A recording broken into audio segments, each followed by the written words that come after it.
Excellencies, Madam Executive Secretary, distinguished delegates, ladies and gentlemen, the meeting is called to order.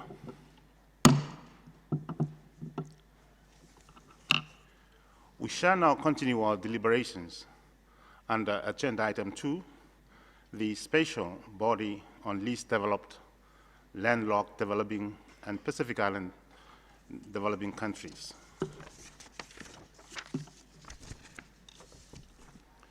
Earlier, during the senior officials segment, we had considered each of the global processes, and now for the consideration of this part of this item, we will have a high-level exchange.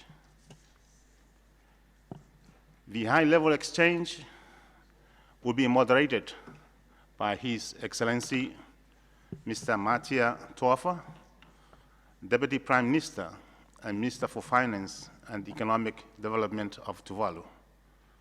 May I now invite His Excellency to please introduce the topic and the panelists, and then to moderate this session. Your Excellency.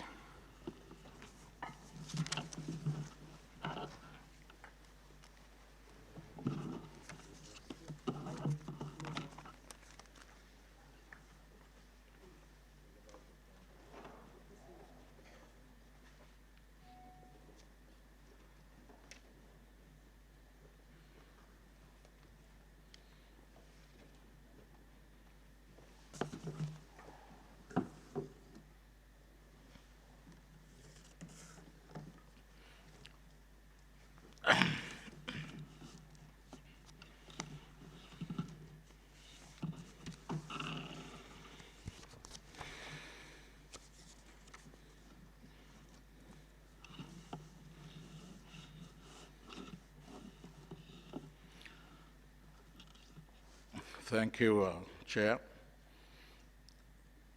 Excellency, Executive Secretary, Excellencies, heads of delegations, distinguished delegates, ladies and gentlemen. Chair, thank you very much for giving me the floor to moderate this high-level exchange with our distinguished panelists. We are honored to be joined this morning by a panel of eminent persons who will share perspectives on the implementation of the Sustainable Development Goals in the least developed countries, landlocked developing countries, and small island developing states. It is my great pleasure to introduce the eminent members of the panel. His Excellency Mr. Lee Thatch, Senior Minister, Chairman of National Committee for ESCAP and Vice President of National Committee for Disaster Management, Cambodia. His Excellency Mr. Murad, Minister of Economy of Afghanistan.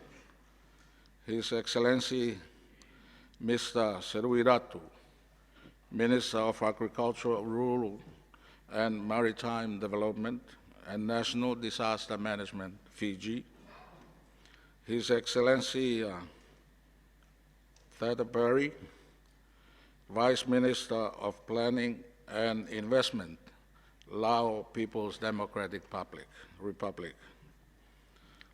His Excellency Mr. Mamadov, Deputy Minister of Economy, Azerbaijan. His Excellency Damba, State Secretary of the Ministry of Foreign Affairs, Mongolia.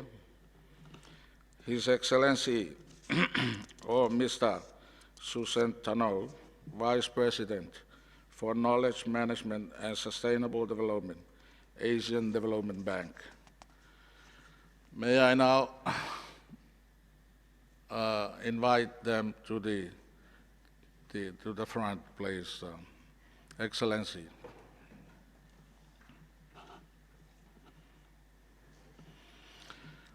Excellencies, ladies and gentlemen, the 2030 Agenda for Sustainable Development encompasses a broad spectrum of economic, social, environmental issues, building upon the Millennium Development Goals, MDGs.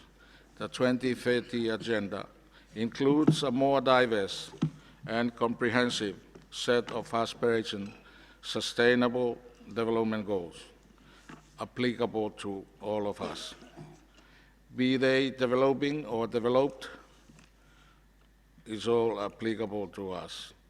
To be realized over the next 15 years, the SDGs form a highly ambitious, holistic, and transformative agenda for uniting the global community around a single set of goals, targets, and indicators. Much broader and deeper in scope and reach, the SDGs are a country-driven comprehensive set of goals to promote inclusive and sustainable development. Localization, sequencing, and prioritizing of the SDGs will be the major driving forces to ensure that the SDGs add value to national and regional inclusive and sustainable development efforts. National and regional circumstances and priorities will shape the approach of every member state to the implementation of the 2030 Agenda. However, the attainment of the SDGs will not be an easy task. The attainment of the goals and targets of the 2030 Agenda are characterized by interdependencies, including synergies and trade-offs, which needs to be identified and understood, and these interdependencies are different for each country. Excellencies, ladies and gentlemen, the translation of the 2030 Agenda into national action is particularly important to Asia-Pacific countries with special needs.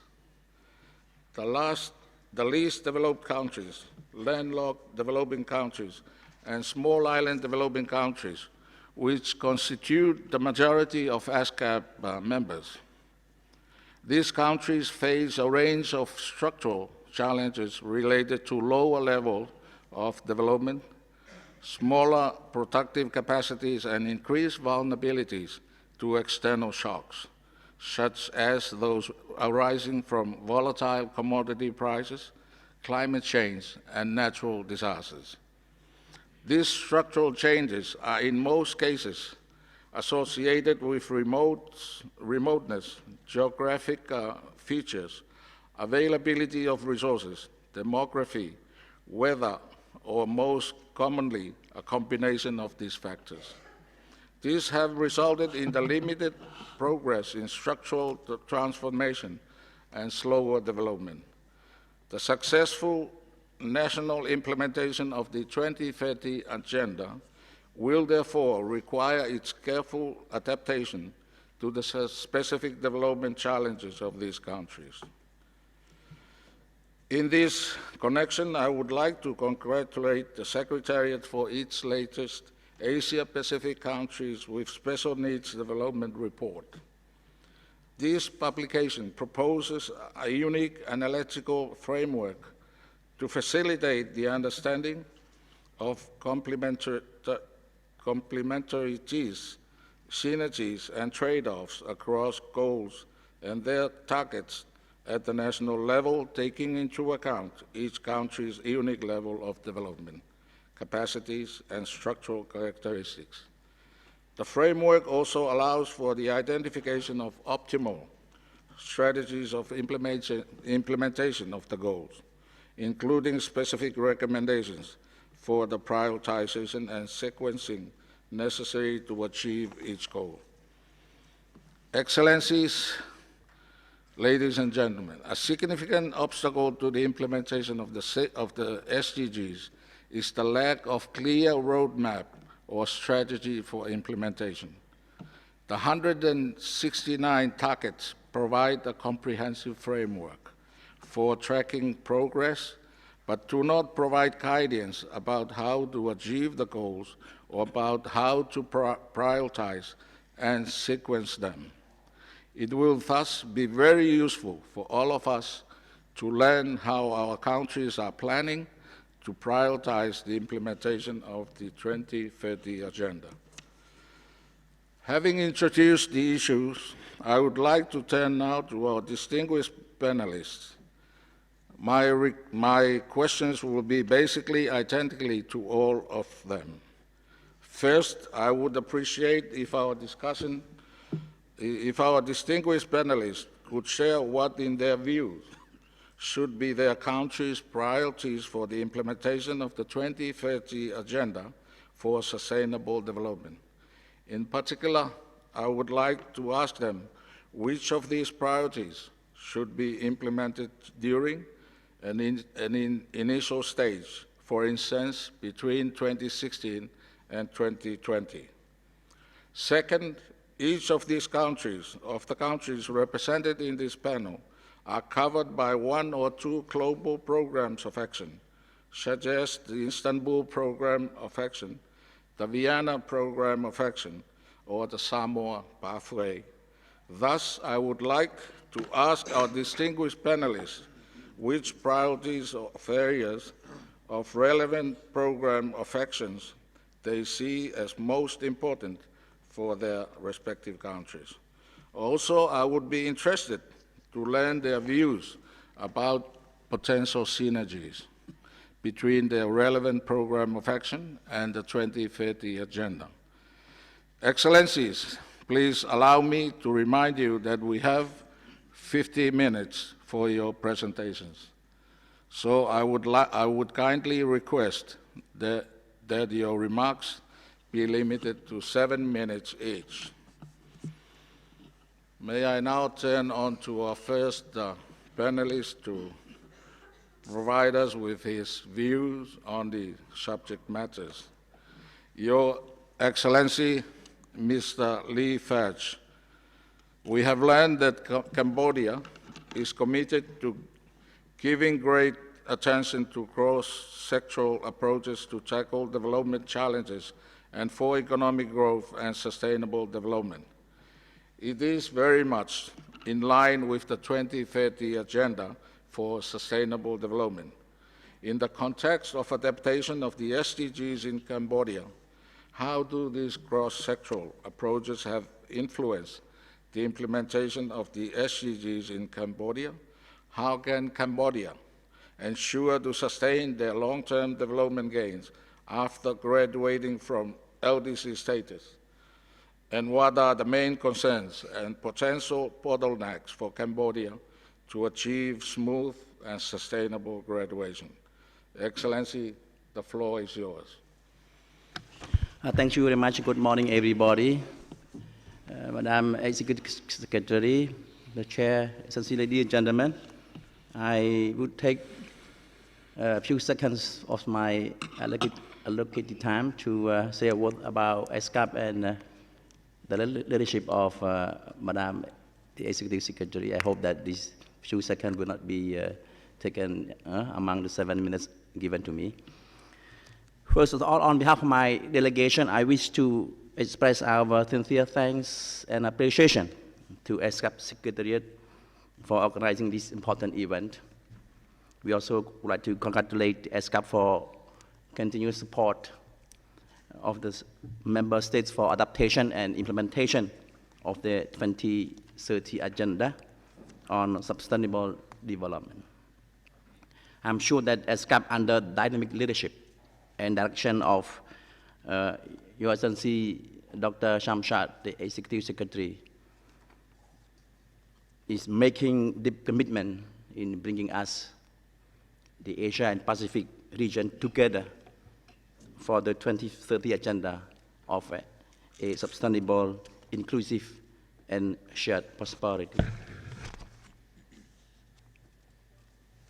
Excellency, ladies and gentlemen, our government could make substantial progress in achieving the Cambodian MDGs. Such experience and its recent shift from Cambodian MDGs to much broader Sustainable Development Goals have given further impetus to the government's debate to accommodate the SDGs in its relevant sectors. The cross-sectoral coordination focused on set national priorities and overall alignment under dynamic leadership of our Prime Minister that ensures to comprehend the SDGs to relevant sectors to put up through permanent sectoral policy strategies in Cambodia. In this regard, I would like to inform you that we will produce a final SDG framework called Cambodian Sustainable Development Goals with a clear periodical review and the mandate of key relevant stakeholders, which will be endorsed by our government in mid-2017 for the next development framework and action plan. To meet this national reality,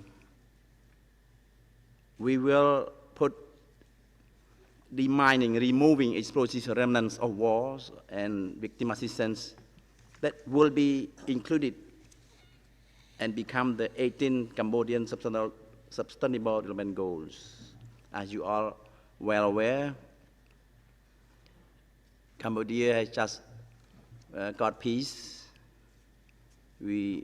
From mid-1960s to 1998, we were in civil war, and Cambodia was affected by protracted internal and regional conflicts, and the legacy very heavy. We had a lot of landmines and cluster munitions. So we will put the mine clearance as our number 18 sustainable SDGs for the coming years. Come back to how to sustain the long-term development gains after graduating from LDC status. We know that graduation from LDC status, Cambodia will lose some privileges and treatments. But at the same time, we are proud of our graduation, since it shows great achievements of our royal government of Cambodia moving out from this status. Graduation from LDC status will be considered as the results of collective efforts of respective government institutions where development partners, private sectors, and civil society had added value from their perspectives. Such achievements could be made following systematic approaches for enhancing developing initiatives, and that experience contribute to Cambodia with stronger foundations to host the SDGs. The foundations were instituted through set of national policy, strategy, and proper action. And in particular, we have made significant progress in Human Assets Index. On nutrition in particular, health mortality rates for children aged 5 years or under, on education sector, and also on economic vulnerability index, population size, remotedness, merchandise, export concentration, etc., etc., and also on gross national income. Life expectancy at birth is up. Essentially, ladies and gentlemen, based on the trends, the progress on the ground is even much higher than those in 2014. Such visible progress trends and measurable achievements demonstrate that Cambodia accommodated significant capacity to endure, to sustain their long-term development gain after graduation from LDC status. But of course, we have concerns and bottlenecks, Mr. Chair. There are concerns and potential bottlenecks for Cambodia to achieve smooth and sustainable graduation processes. May I just lay out a few concerns first, key concerns, but not limited to. Critical aspects of human development, such as health, nutrition, can quickly undermined by a natural disaster or economic slump. Limited framework policies of unemployment, active labor market policies, etc. More responsive and accountable institutions of governance are critical to overcoming the sense of injustice, vulnerability, and exclusion that can fuel social discontent, etc. We also face a few challenges concerning our institutional capacity. More institutional capacities are necessary at national and subnational levels to accelerate the progress trends and to facilitate the decentralization of the SDGs. Concerning the intersectoral subnational coordination,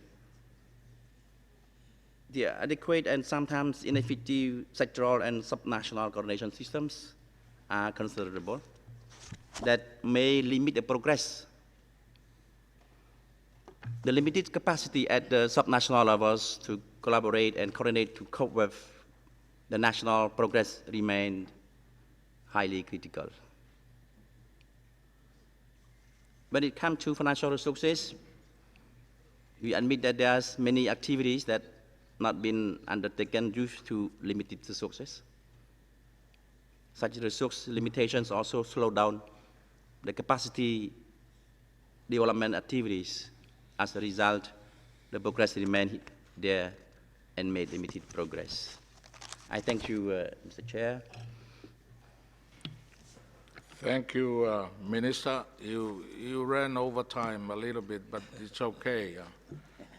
My reminder to all panelists to stick to our 7 minutes. Thank you, Minister, for your thought-provoking insights. Now I turn to our second distinguished panelist, who is to my immediate right, Excellency Mr. Murad. Could you please share your views on Afghanistan's priorities and plans for implementation of the 2030 Agenda? Afghanistan has a strategic location connecting Central Asia and South Asia. How do you see Afghanistan taking advantage of this to promote investments in roads and railroads, energy connectivity, and ICT infrastructure? And how improvements in connectivity can support the sustainable development of Afghanistan? Excellency, the floor is yours. Thank you. Excellency,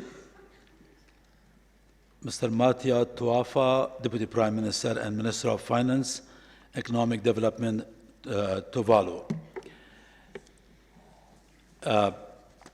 Ladies and gentlemen, very good morning. Let me thank ESCAP for holding such an important high-level exchange on the implementation of SDGs in Asia-Pacific countries.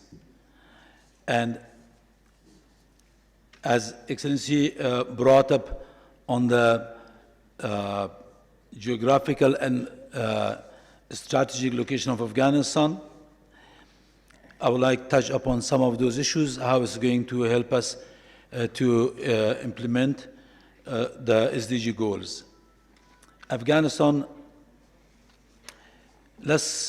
today we meet at an important moment.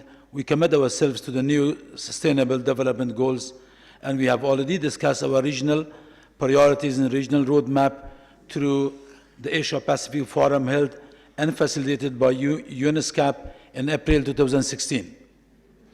We do understand how difficult the task may be, but our joint cooperation at the regional and global level will turn this ambitious agenda into realization. Though with the implementation of MDGs, the level of extreme poverty has remarkably decreased in the developing countries, child mortality rate decreased by 50% and maternal mortality rate decreased by 45% in the developing countries respectively. The world leaders adopted the Sustainable Development Goals in September 2015 for the coming 15 years, representing a radical new approach to transform our shared world, focusing on the integrated pillars of Sustainable Development Goals. The economic, social, and environment. In this context, the government of Islamic Republic of Afghanistan, like other UN member countries, is deeply committed to implement SDGs. The Council of Ministers in Afghanistan has created a steering committee to oversee the implementation of SDG goals, and this committee works under the Ministry of Economy. Some of the steps already taken in this direction is prioritizing and localizing of the SDGs. The committee is working already on this topic. Aligning the SDG with national level policies and budgeting, monitoring, reporting, and advocacy of the SDG, which is mainly carried out by this committee. And already at the level of sectoral ministries, the SDG goals are being incorporated in the annual planning of each ministry. On the issue of regional connectivity, which Afghanistan has a strategic positioning, we have recently inaugurated the regional project TAPI, which connects, which transports gas energy from Turkmenistan to and through Afghanistan to Pakistan and to India. Excellency, already we have, on 12th May, a few days ago, we have inaugurated the CASA 1000 project, which is a regional project. It also transports power energy from Kyrgyzstan and Tajikistan to and through Afghanistan to Pakistan, which is connecting the region. And also, Afghanistan is looking into various routes for its connectivity. Afghanistan is working on the Silk Route through Afghanistan to Turkmenistan, Azerbaijan, Georgia, and to Europe. Also, Afghanistan is working on the new trade route through Chabahar to Oman Gulf and Indian Ocean, which is the shortest to Afghanistan. Already the port has been built, and we are now working on the railroad as well as on the highway. And also Afghanistan is working on a new connectivity, China through Tajikistan, Afghanistan to Iran, which connecting Uzbekistan and Turkmenistan. So also we are looking forward in the case of the highway built to Gwadar, from China to Gwadar. Afghanistan will be connecting itself to this highway as quick as possible, which is giving Afghanistan a strategic location. It creates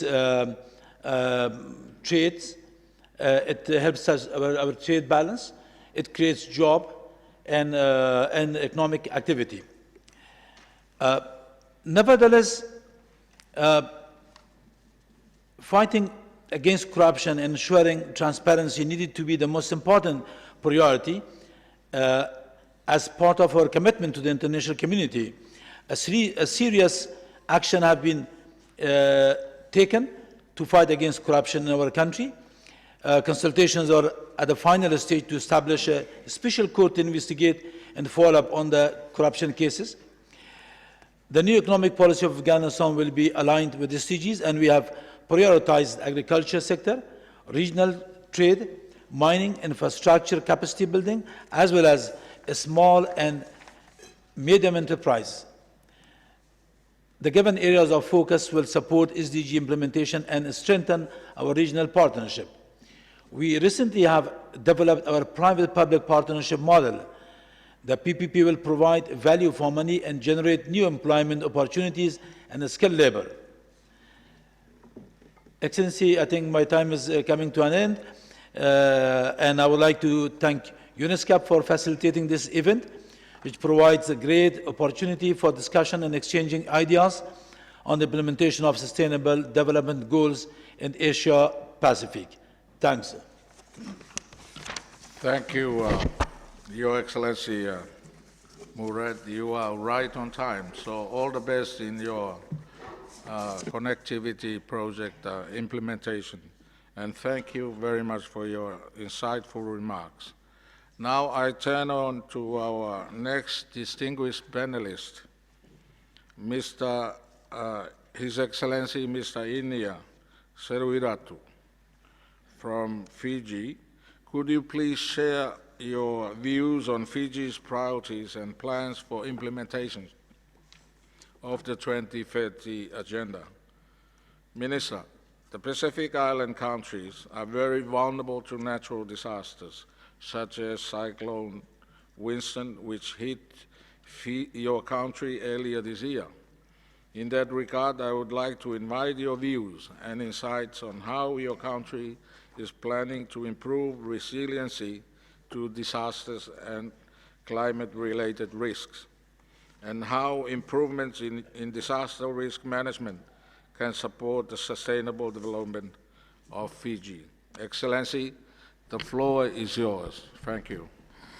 Thank you, Chairperson. First, allow me to thank you and ESCAP Secretary for the opportunity to be part of this distinguished panel, and it is a privilege and an honor. On the subject of Fiji's priorities and plans for implementation of the 2030 Sustainable Development Goals, as reaffirmed by my Prime Minister, the outgoing chair of the 71st session of the ESCAP Commission. While addressing the 72nd session yesterday, Fiji is committed to the 2030 agenda.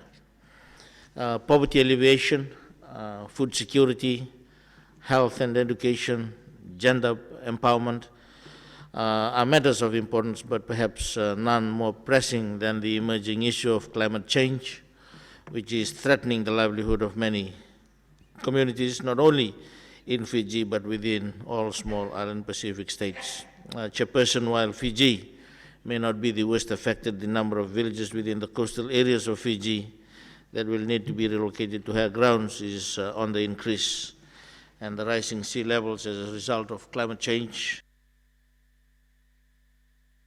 demands urgent attention to ensure the safety of people and their properties. As part of our strategy to mitigate these phenomena, the Fijian government in the recent past has established special climate change division to ensure that climate change is mainstreamed into the normal government programs.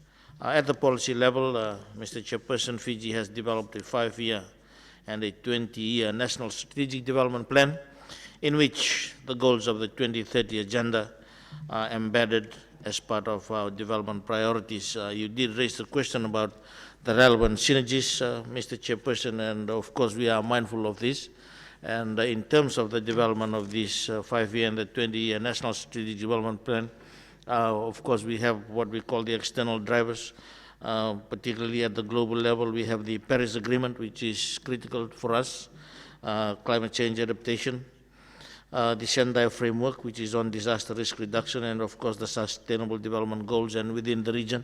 You did mention about the Samoa pathway for small island developing states. So these are drivers for our development plan, so that there is alignment and there is synergy in the issues and the way in which they are addressed.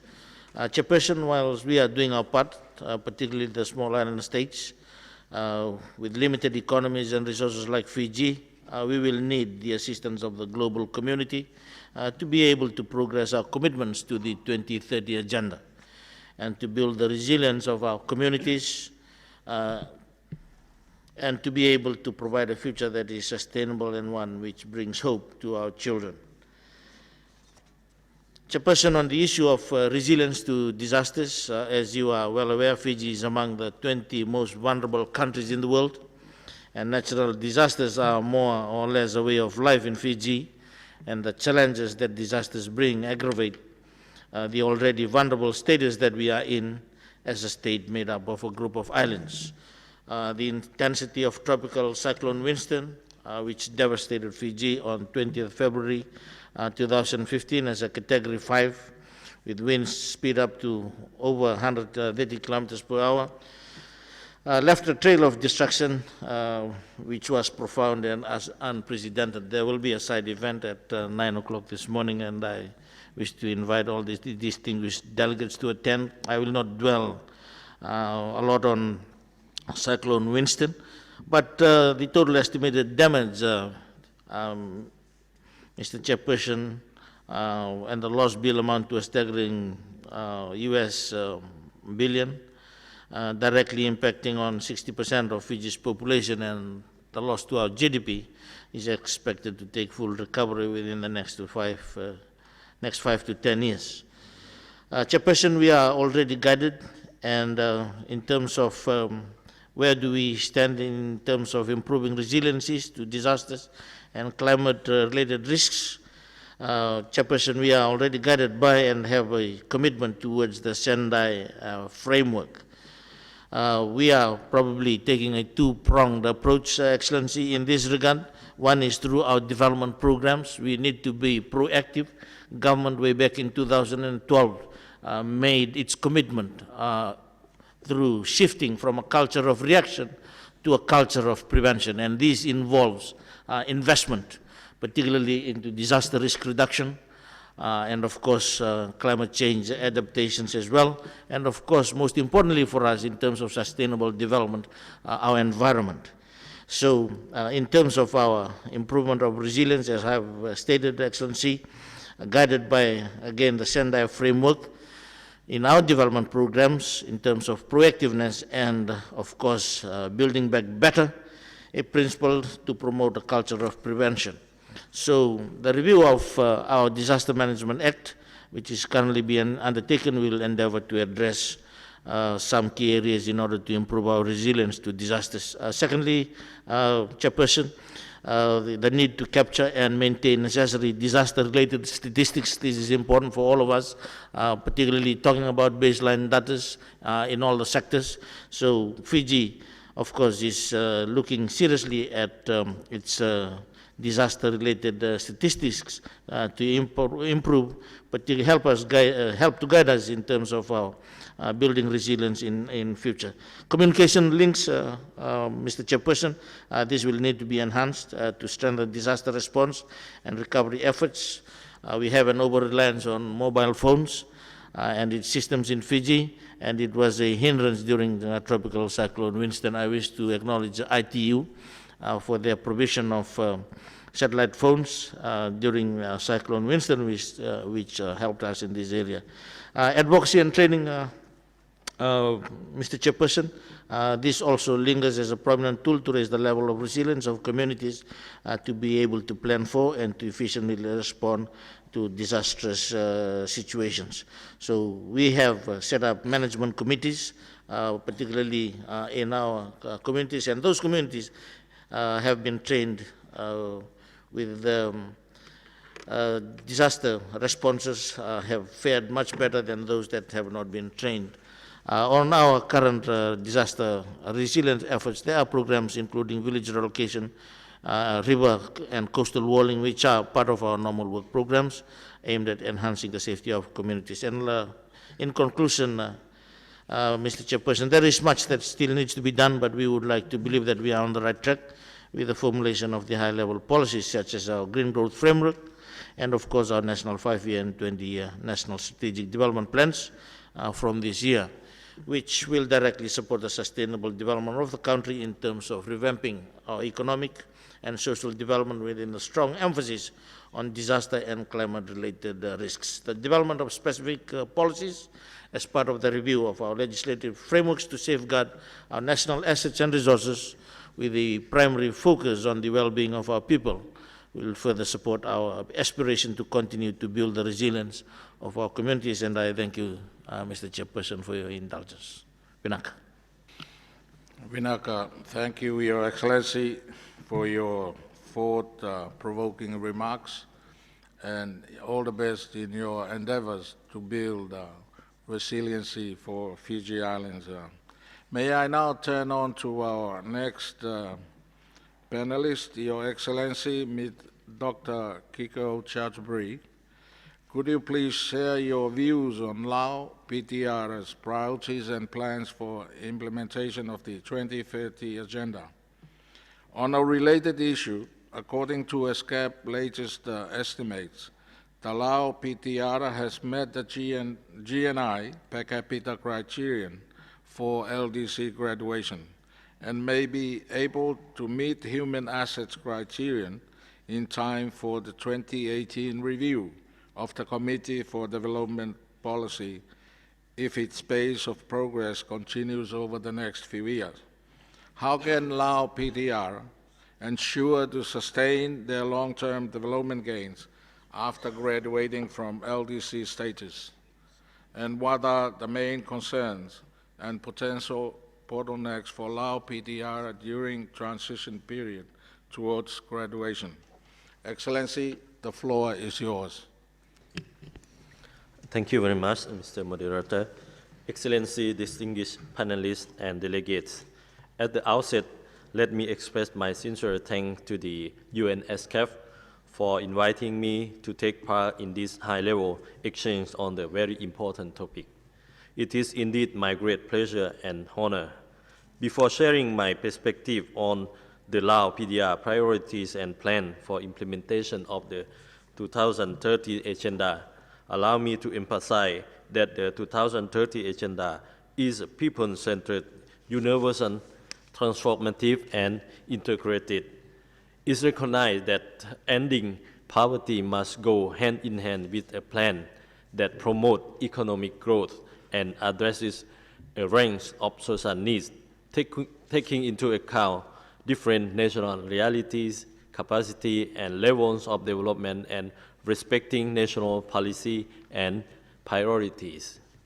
In this regard, I share the view that the localization of the SDGs into national programs, plan, and strategy is particularly vital for a country with special needs in the Asia-Pacific region.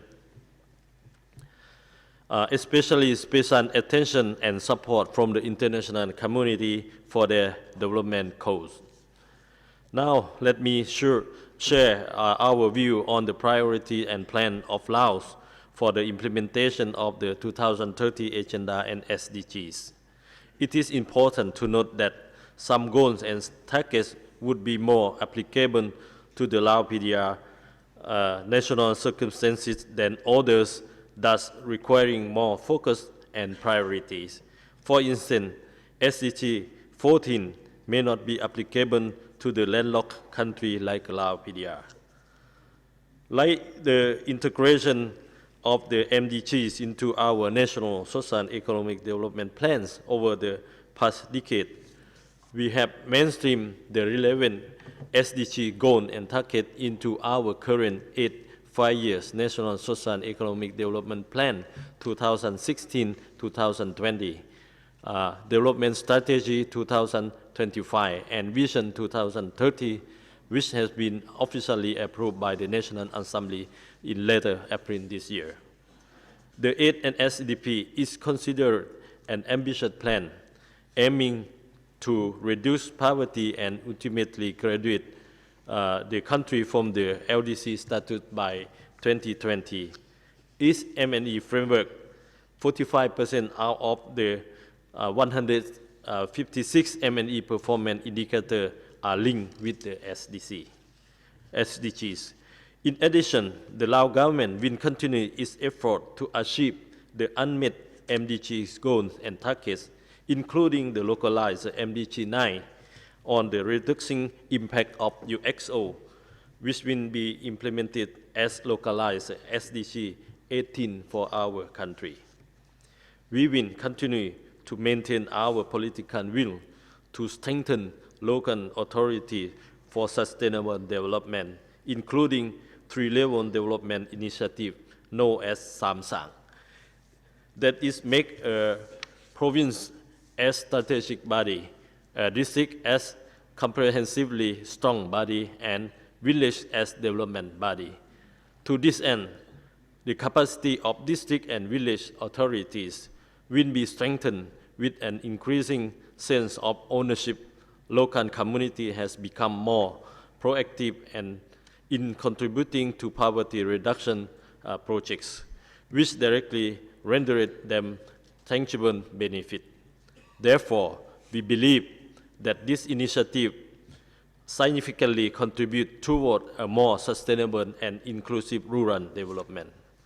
Mr. Moderator, as for the least developed and landlocked country, we consider regional integration and connectivity as a key driver of prosperity and development. The Lao government therefore always attaches importance to the enhancement of cooperation with other countries and regional and international organizations to transform the country into landlinked country, a hub of connectivity. In this context, I would like to highlight the importance of regional grouping in contributing to sustainable development of individual member states.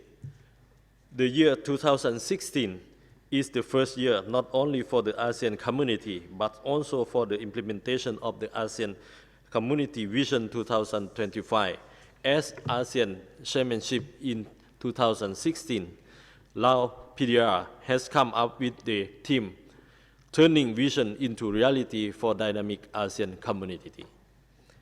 Having said that, it is recognized that the Lao PDR will continue to face numerous challenges in its social economic development process. This includes, among others, impact of regional and global economic and financial crisis, climate change, and natural disasters. Lao PDR is also faced with potential economic vulnerability, such as high reliance on the natural resource sector and limited access to other economic opportunities. A relatively small population, absent of social safety net and geographical constraints, reducing such economic vulnerability through improvement in social safety net, improved employment and job security, stabilization of export of goods and services, and addressing merchandise export concentration is critical for LDC graduation, as well as strengthening our country competitiveness in the newly established AEC.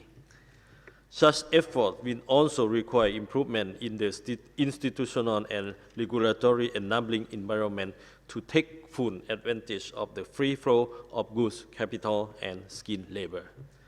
Let me conclude by stressing that SDG 17, strengthening the means of implementation and the goal partnership for sustainable development hold the key to the successful and effective implementation of the SDC.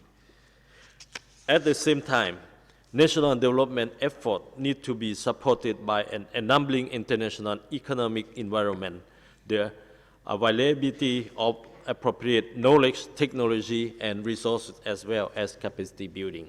In this regard, the international community has to pursue policy coherent and enabling environment for sustainable development at all levels and by all actors, and to strengthen the global partnership for sustainable development. In this context, recognizing the importance of partnership, the government and development partner endorsed the Vientiane Declaration on Partnership for Effective Development Cooperation at the 12th High-Level Roundtable meeting in Vientiane last November. It seeks to build a partnership that is broader, more inclusive, and more relevant to the national circumstances, which can also expand the envelope of resources available for development. We are of the view that by working collaboratively and closely together and utilizing our perspective comparative advantages, we will be able to address both persistent and new challenges and achieve greater and better development results. Thank you, Mr. Moderator. Excellency, thank you for your insightful remarks. Now I turn to our next distinguished panelist, Your Excellency, Mr. Sahib Mamadov, could you please share your views on Azerbaijan's priorities and plans for implementation of the 2030 Agenda?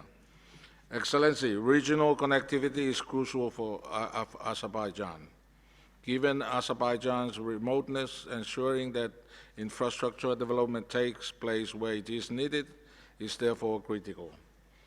We would be grateful to hear your thoughts on the importance of infrastructure for connectivity, including transport, energy, and ICT, in the context of adaptation of SDGs in Azerbaijan. Minister, the floor is yours. Thank you. Thank you, Mr. Chairperson, Excellencies, distinguished delegates. I will try to brief you about the current works are being done. Actually, yesterday I informed about the works regarding connectivity, transportation, including transport, energy, and ICT issues. Of course, I will take into account this moment as well and try to brief you. Of course, Azerbaijan regained its independence only 20 years ago, and in such a short historical period achieved great economic results and completed the transition from a centrally planned system to a market economy through a number of important economic reforms. So the two-state programs adopted in the field of combating poverty, 3 in the social economic development of the country regions, 2 state programs in the field of employment of people, and many others in the areas of education, health, ecology, and etc. In the framework of these state programs, reforms have been carried out in the social sphere, social infrastructure has been developed. In order to ensure sustainable development in the country, Azerbaijan 2020 development concept, Vision to the Future, was adopted by the decree of the President of the country for the purposes of the preservation and further development of achievements in economic, social, and ecological fields in the country and ensuring the sustainable development in the near future. The priorities specified in this concept coincide with the aims of Sustainable Development Goals intended for the subsequent period after 2015. It is targeted that Azerbaijan will be a full-fledged country among the upper middle income countries according to the World Bank classification of gross national income per capita, eliminating dependence on hydrocarbon exports, as well as reach the highest position among the group of countries of high human development according to the classification of United Nations Development Program. Taking into account an impact of recent challenges in global economy, the government of Azerbaijan implements a number of reforms in order to maintain macroeconomic stability, economic growth through different mechanisms according to the best international practices. Currently, a new stage of economic reform of the Azerbaijan government aimed at further development of human capital, transition to diversified, competitive and innovative economy, creating the most favorable conditions for investment, protection of small and medium entrepreneurship, promotion of gender equality, environment protection, promotion of green economy, etc. Serious reforms have been implemented in order to improve the business environment and investment climate. These reforms stipulate provision of transparency and efficiency and refer to the one-stop shop principle application in the field of improvement of business environment and entrepreneurship development, delivering public services and etc. in the country, including granting licenses to the companies, suspension of inspections in the entrepreneurship subjects, promotion of non-oil sector development, investment and export promotion, financial market and institutional reforms. Azerbaijan pursues open-door policy towards international business and established liberal investment climate with no restriction for foreign investors. There is equal treatment for foreign and local investors, and full repatriation of profits for foreign investors is guaranteed. As a result of implemented reforms toward improvement of business environment, Azerbaijan was rated at 63rd place among 189 countries in the World Bank Doing Business report, which is considered one of the main reports, and 40th place among 140 countries in the Global Competitiveness report. In order to improve the efficiency and transparency in the financial market of the country, the Financial Markets Supervisory Body was established. At the same time, Council of Appeals established under the President of the country in order to protect rights of entrepreneurs. To increase efficiency, transparency, and data availability in the public sector, the government established the State Agency for Public Services and Social Innovations that turned into a successful model for public services delivery system like one-stop shop. Human capital development, of course, it's one of the priorities, as it is obvious that human capital will be a large part of the resource base of the world economy in the future. The main factor conditioning the effective use of human capital is a high-quality education and science. At present, one of the main priorities of the government of Azerbaijan is to ensure high-quality and modern education.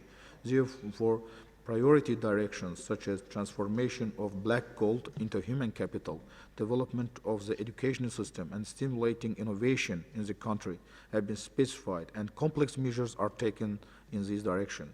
So far, a number of state programs of development of educational science were approved and successfully implemented. Also, realization of the state strategy on the development of education in the country approved, which would ensure the establishment of a knowledge-based economy in the country and the country's sustainable development, giving opportunity to rebuild the content of education, personal training, efficient education management system, and educational infrastructure in accordance with the development concept of Azerbaijan and advanced international practices as well. Ensuring food security also is one of the priorities of the government economic development strategy. Significant works have been implemented in ensuring the food security in Azerbaijan, increasing the quality of main food products and the potential for export. Two state programs were approved and successfully implemented in this direction in recent years. Moreover, complex measures are being implemented towards increasing protection, volume of agriculture products, and establishment of new enterprises meeting modern technologies, paying special attention to the processing of agricultural products as an important direction, targeting development of non-oil sector and food security within the framework of the development concept of the country. Health sector also is one of the priorities. As a result of reforms conducted by the government in the field of healthcare, starting from February 2008, unpaid medical services are provided to the population. The infrastructure in the health sector was renovated. Ensuring environmental balance is also one of the important priorities.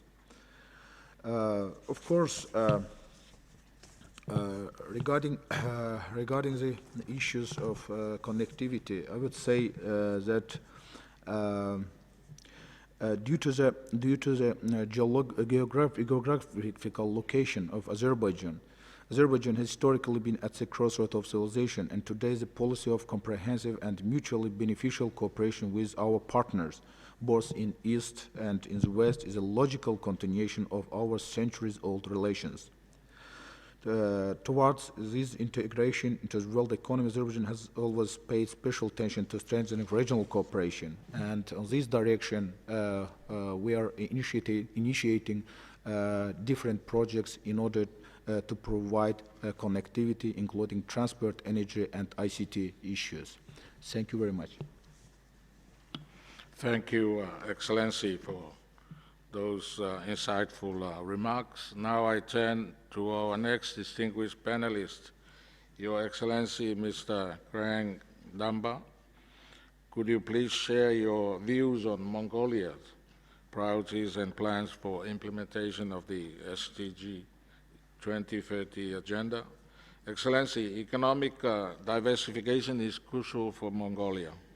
Given Mongolia's reliance on natural resources, ensuring that diversification takes place where it is needed is therefore crucial.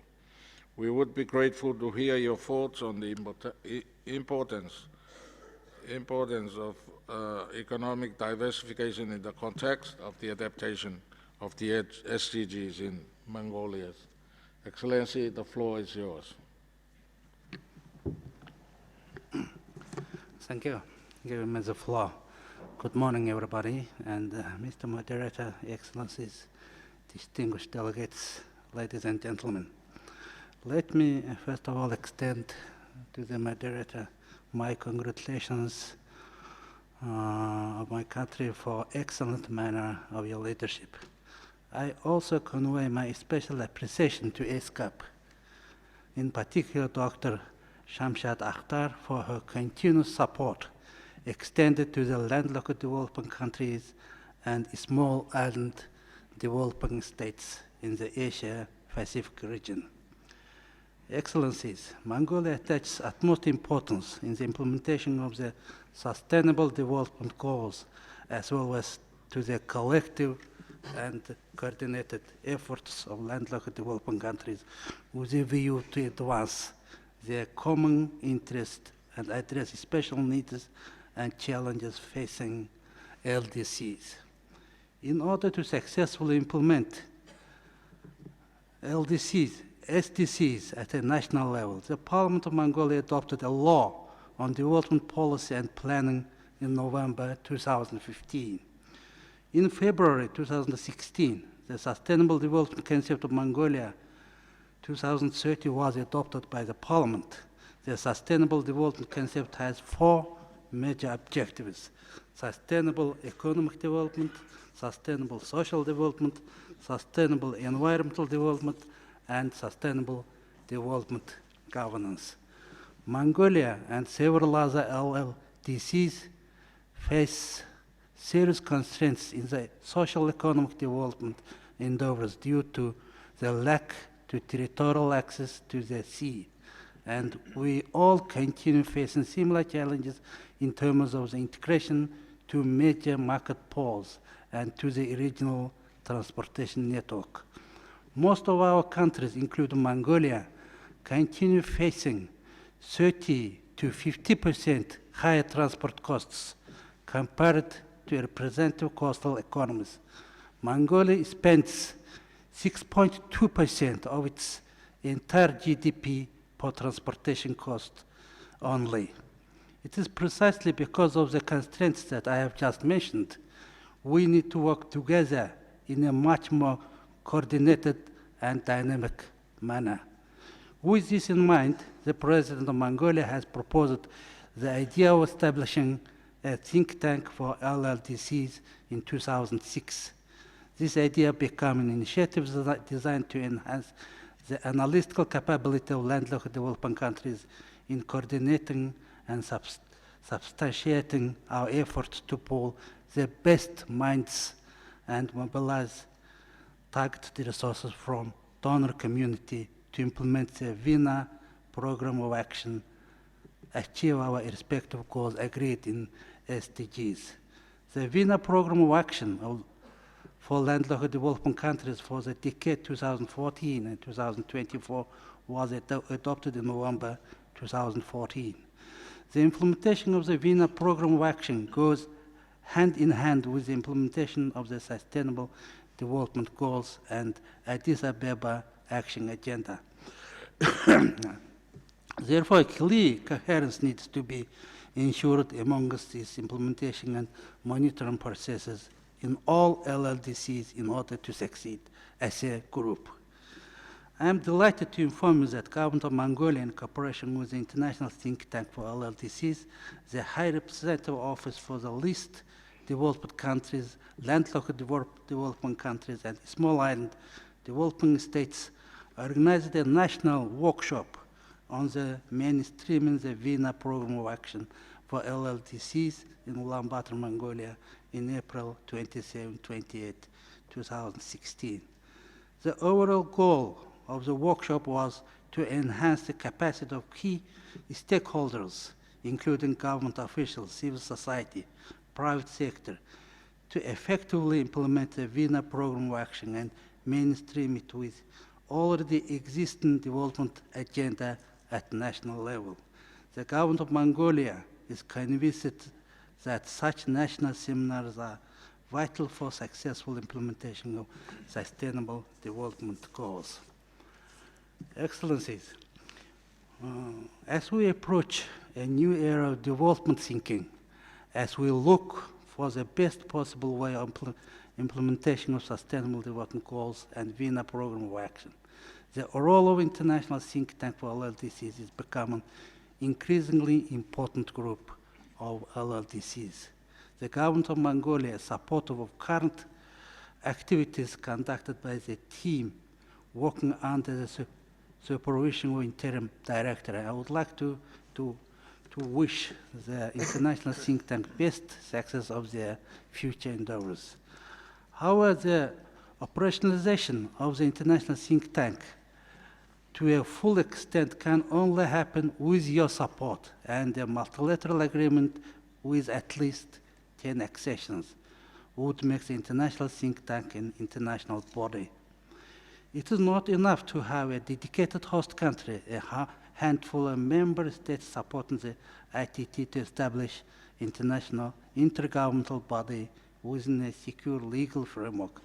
We need to realize that this think tank is not a Mongolian think tank working for LLDCs. It belongs to all LLDCs and it should work for all of us. Therefore, I would like to encourage the distinguished members of the group to demonstrate leadership and ownership by acceding to the multilateral agreement on establishment of international think tank for LLDCs in order to bring the international think tank in its full operation. It is a fact that Mongolia has always been a very active member of the group of LLDCs. As a member initiator, the host country of the international think tank for LLDCs, Mongolia has been supportive of the operationalization of the international think tank for LLDCs right from its very beginning. Apart from numerous in-kind contributions, such as providing office premises for the international think tank, the government of Mongolia donated $1 million for the activities of this think tank. Taking this opportunity, I would like to kindly invite the interested delegation to the luncheon, which will be organized by the Embassy of Mongolia and the International Think Tank for LLDCs on May 91 from 1 to 3 p.m. at the public foyer of the United Nations Conference Center here in Bangkok. I thank you very much, Mr. Moderator. Thank you, Excellency, for your insightful remarks. Now I turn to our next distinguished panelist, of course not the last but the least, Mr. Bambang Susantano. I believe you have an overhead presentation to do, so I'm sure that has been fixed. It is widely recognized that development financing requirements for SDGs will be enormous. We would like to hear your thoughts on the role of ADB in the context of the adaptation of SDGs in the Asia-Pacific region. Could you please on how ADB is preparing to support countries with special needs, taking into account their national priorities for the implementation of the 2030 Agenda? Sir, the floor is yours. Thank you, Excellency Chairman. Thank you and congratulations again to ESCAP for having these sessions. Excellency, I would like to answer your questions by pointing out 4 key messages about the SDG implementations, especially for the countries with special needs in Asia Pacific. These messages relate to 4 keywords. First is megatrends, second is challenges, third is financing, and fourth is knowledge. On the mega trends, we have to recognize that certain key factors influence so much the development in Asia Pacific that they will impact on the achievement of SDGs. The first mega trend concerns demographic changes. In the region, we are witnessing how populations are aging, while at the same time we have to deal with a youth bulk. This creates both challenges and opportunities on two opposite sides of the demographic curve, which require proactive responses. The second megatrend is rapid urbanizations. It is no news that we are living in urban age, but Asia Pacific is still not a fully urbanized region. Far from that, most countries will still experience the majority of increase in urban populations in the coming years. Rapid urbanization, in that sense, is defining spatial and structural feature that is changing how our societies and our economics functions. The third megatrend is the interconnectedness. This trend is not solely limited to regional interlinkages of infrastructure, such as cross-border roads.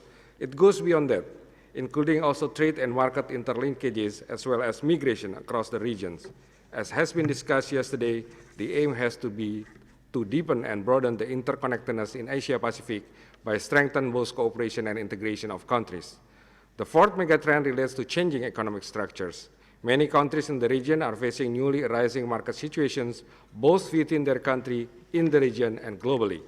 These changes require countries to define their strategic advantage and plan and invest in the corresponding areas to provide both the hard and soft elements to benefit from new economic opportunities while also softening potential impacts of economic challenges. The fifth megatrend emerged from the fourth trend and concerns the shift to knowledge-based economies. Asia Pacific has a dynamic and successful history in benefiting from growing market in this area. But global competition is tough, and without dedicated investment in related skills and infrastructure, countries in the region will lose their competitive advantage. For other countries in Asia Pacific, which have not yet developed much in knowledge-based economy, the urgency will increase to equip their population to not be left behind in the changing market conditions. Based on these 5 megatrends in Asia Pacific, I would like also to underscore some critical challenges, particularly structural bottlenecks that have rendered singular country action inadequate and instead underscored the value of cooperating globally and regionally.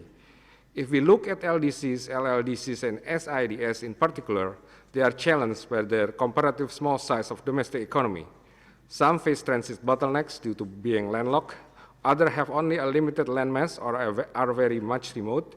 All such aspects make transport and energy costs high and are not very conducive to their development.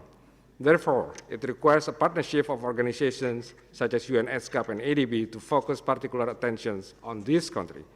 Looking at this set of megatrends and challenges from the perspective of a regional development bank, I would like to offer insights on financing as one critical aspect of moving toward the achievement of the SDGs.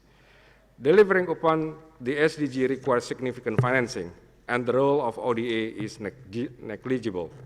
Looking at these charts, for example, we can see the blue color is the government revenues, and the rest is the private sector.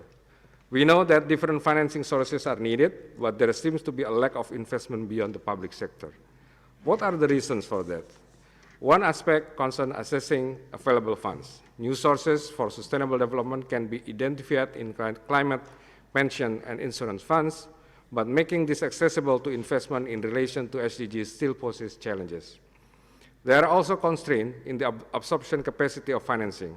This relates to institutions, capital, and skills being capable of using additional financing sources and putting this to the most efficient use.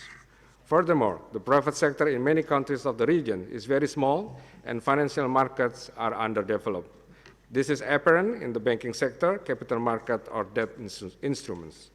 There are significant amounts of saving in Asia Pacific, but this saving seeks safety, returns, and liquidity. As a result, there is a tendency to invest in richer countries. Another critical aspect concerns taxes. Tax bases are narrow, tax administration is weak, and revenue leakage and tax havens continue to exist. This last point can be framed under the current catchphrase of the Panama Papers. Besides many of other aspects, this topic basically underscores that is an abundance of money circulating, but this money goes into funds which are locked instead of being made available as investment into sustainable development. This brings me to the last of my 4 messages, the role of knowledge. ADB, with its partners in Asia Pacific, provides the combined package of finance and knowledge to advance the implementation of the SDG. What can we offer in particular? We see much merit to collaborate with ESCAP and UNDP, for example, in the regular SDG monitoring and to discuss ideas on implementation challenges and solutions, which can be reflected in the Asia Pacific Regional SDG report. We also produce other knowledge products that exemplify the nature of SDGs by cutting across different topics and thematic areas to highlight key areas of attention. One example is the recently published Making Money Work, as well as the planned knowledge product on infrastructure on human tools. Another critical point is the move from development finance to financing for development. ADB participates in the Joint Multilateral Development Bank, or the MDB, working group on financing for development to scope how the financing of the SDGs can be realized with both public and private funds, and how investment can be improved to actually attract for financing themselves. Finally, on the adaptations of the SDG, there are clear indications that the SDG are not simply adopted by countries in the regions. We have already seen how the SDGs are adapted to specific contexts that reflects local conditions. Correspondingly, some countries have added a new goal, supplemented targets, or modified indicators. This adaptation will eventually drive the context-specific implementation of the SDGs. For this, ADB, together with its developing member countries, design fitting projects and programs that are focusing on the priority areas of each country. I would like to leave you with this thought, but one thing is clear enough, that we must work collectively together to achieve the SDG. Thank you, Mr. Chairman. Thank you, sir, for that very informative, interesting financing presentation on the part of ADB. I think you have covered the question well. So thank you for those remarks. May I now, I think we have time for questions. But before doing so, in order to enable wide participation, I would appreciate if you would kindly limit your interventions to 1 or 2 minutes. I will then turn to our distinguished panelists to respond to the issues raised. May I ask if there are any other representatives who may wish to share their views at this stage? The floor is now open for questions, ladies and gentlemen.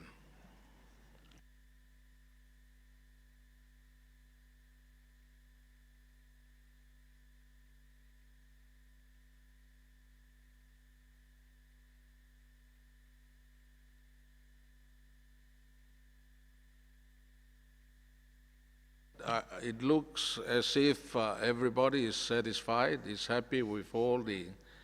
I also very happy with the outstanding performance by our panelists. And in particular, they are very obedient panelists. In fact, some of them ran over time, but we made it up. So I think we are right on time. If there are no questions, no remarks or from the floor, then can we give a hand to the panelists for their good performances of applause? Thank you very much, ladies and gentlemen. I am sure that we are taking away many valuable policy lessons from our distinguished panelists for governments to address some of the short and long-term challenges on the implementation of SDGs in the countries with special needs. With a clear implementation strategy, which was missing in the MDGs, SDGs, put the onus on both the developing as well as the developed countries in realizing the shared goals and aspirations of the humanity. The future of the planet and the quality of life in coming years and decades will largely depend on how far and how fast these goals are achieved and how the benefits generated in that process are distributed. With those remarks, may I now ask, and thank you very much for your patience and bearing with us. May I now ask the Chair to give his closing remarks and close the session for us. Thank you.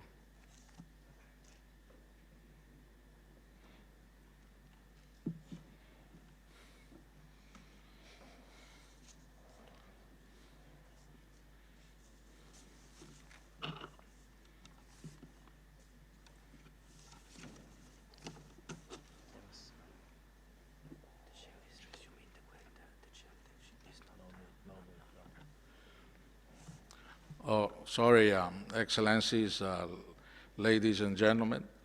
Sorry for that misunderstanding. So I now declare this session closed. Thank you very much. There are no questions, not because of the panelists, but because of the chair.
Excellencies, distinguished delegates, before we start the next session, I would like to thank His Excellency Mr. Matia Toafa and our distinguished panelists for a very thought-provoking and insightful discussion. Thank you too to the audience, both here and in various other cities, for your participation. It is quite clear from the panelists' presentation that there is no one-size-fits-all approach for the implementation and sequencing of the SDG. Each country has to determine its approach in accordance with its own development priorities and needs. Excellencies, distinguished delegates, we shall now continue our deliberations under Agenda Item 7A, that is, policy issues for the Asia-Pacific region, key challenges to inclusive and sustainable economic and social development in Asia and the Pacific. At this time, we shall hear statements from delegations wishing to speak on this agenda item. I would like to urge all speakers to help maintain the discipline of the 5-minute time allocation so that all delegates may have enough time to deliver their statement.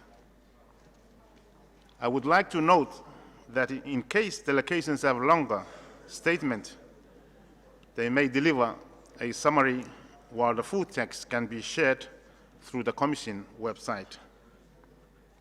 As is customary, we give the floor first to the host country, Thailand.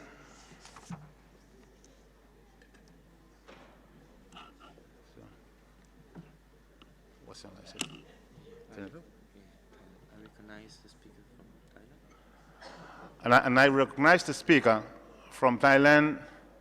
Excellency, the floor is yours. Your Excellency, the floor is yours.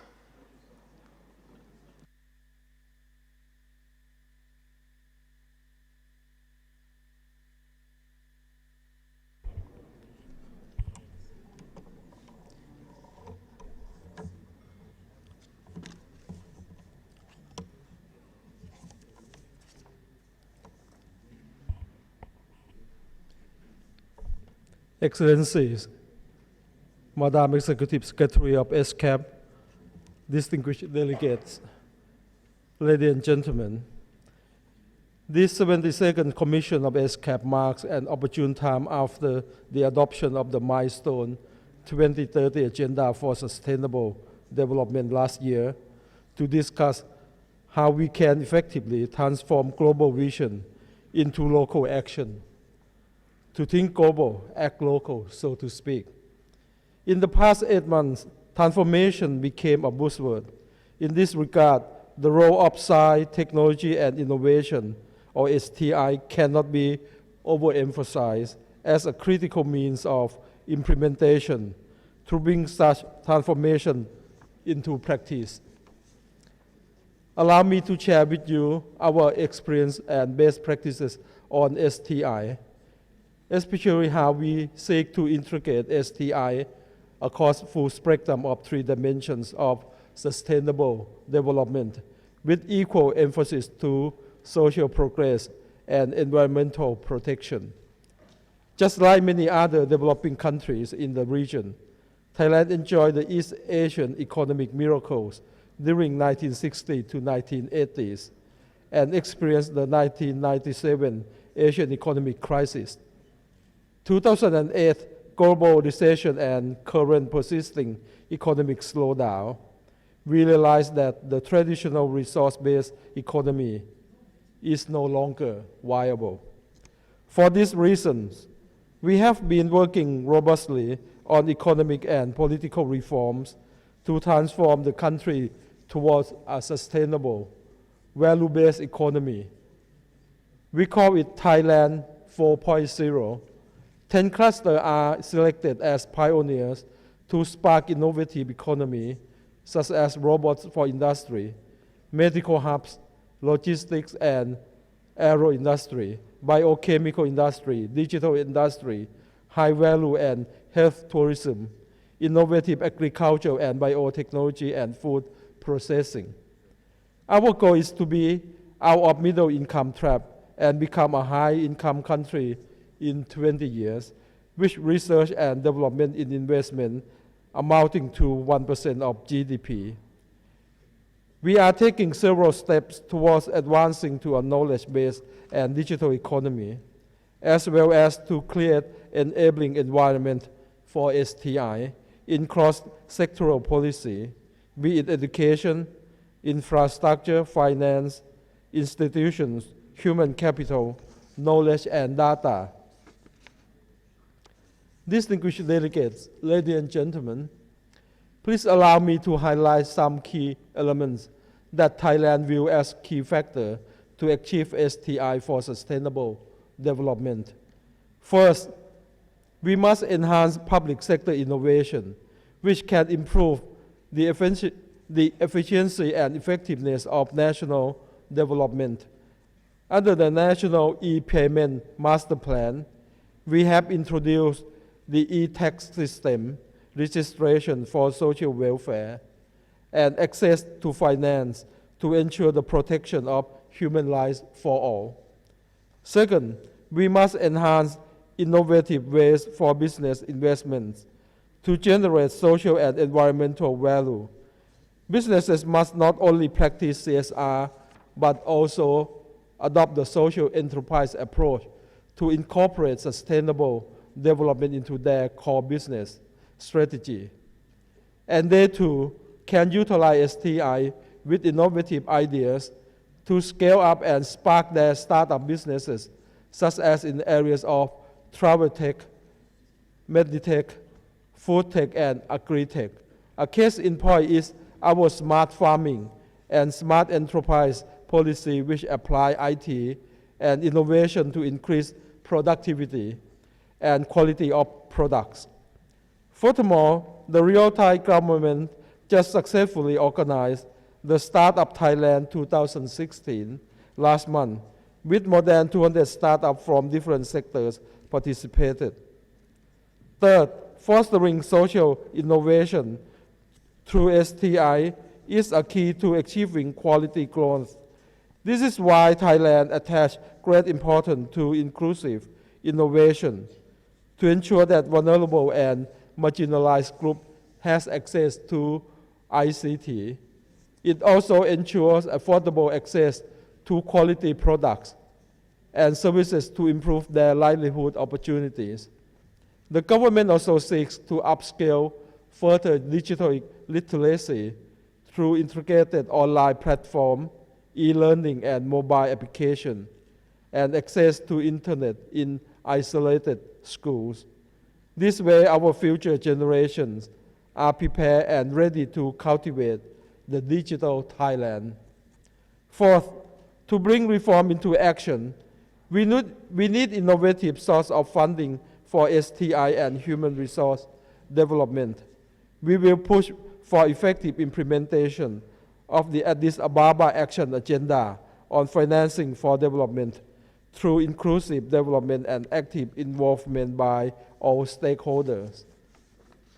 No doubt, all of these interventions must be tailor-made and crafted for each country and society. This is in line with His Majesty the King philosophy of sufficiency economy, which teach us to first understand the overall context and identify the right solution according to their locality. His Majesty initiatives on STI application for sustainable development are therefore based on reasonableness of the application in the areas and evidence-based knowledge working with local communities to build strength and resilience from within.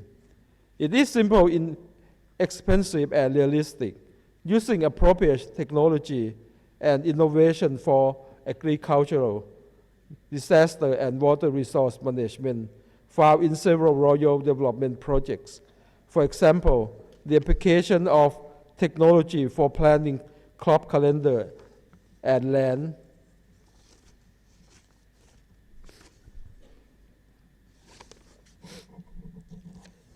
reform, as well as working with locals to utilize GPS and GIS to plan water management strategy.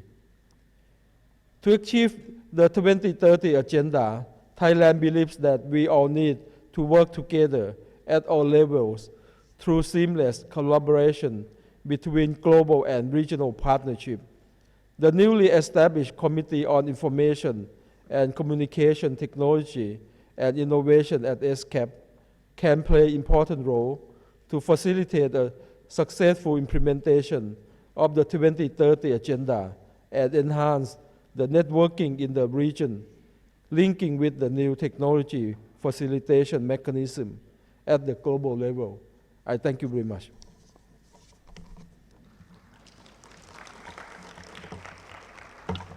Thank you, Your Excellency, for that insightful statement. The next speaker on my list is His Excellency Mr. Matia Toafa, Deputy Prime Minister and Minister for Finance, the Government of Tuvalu. Your Excellency.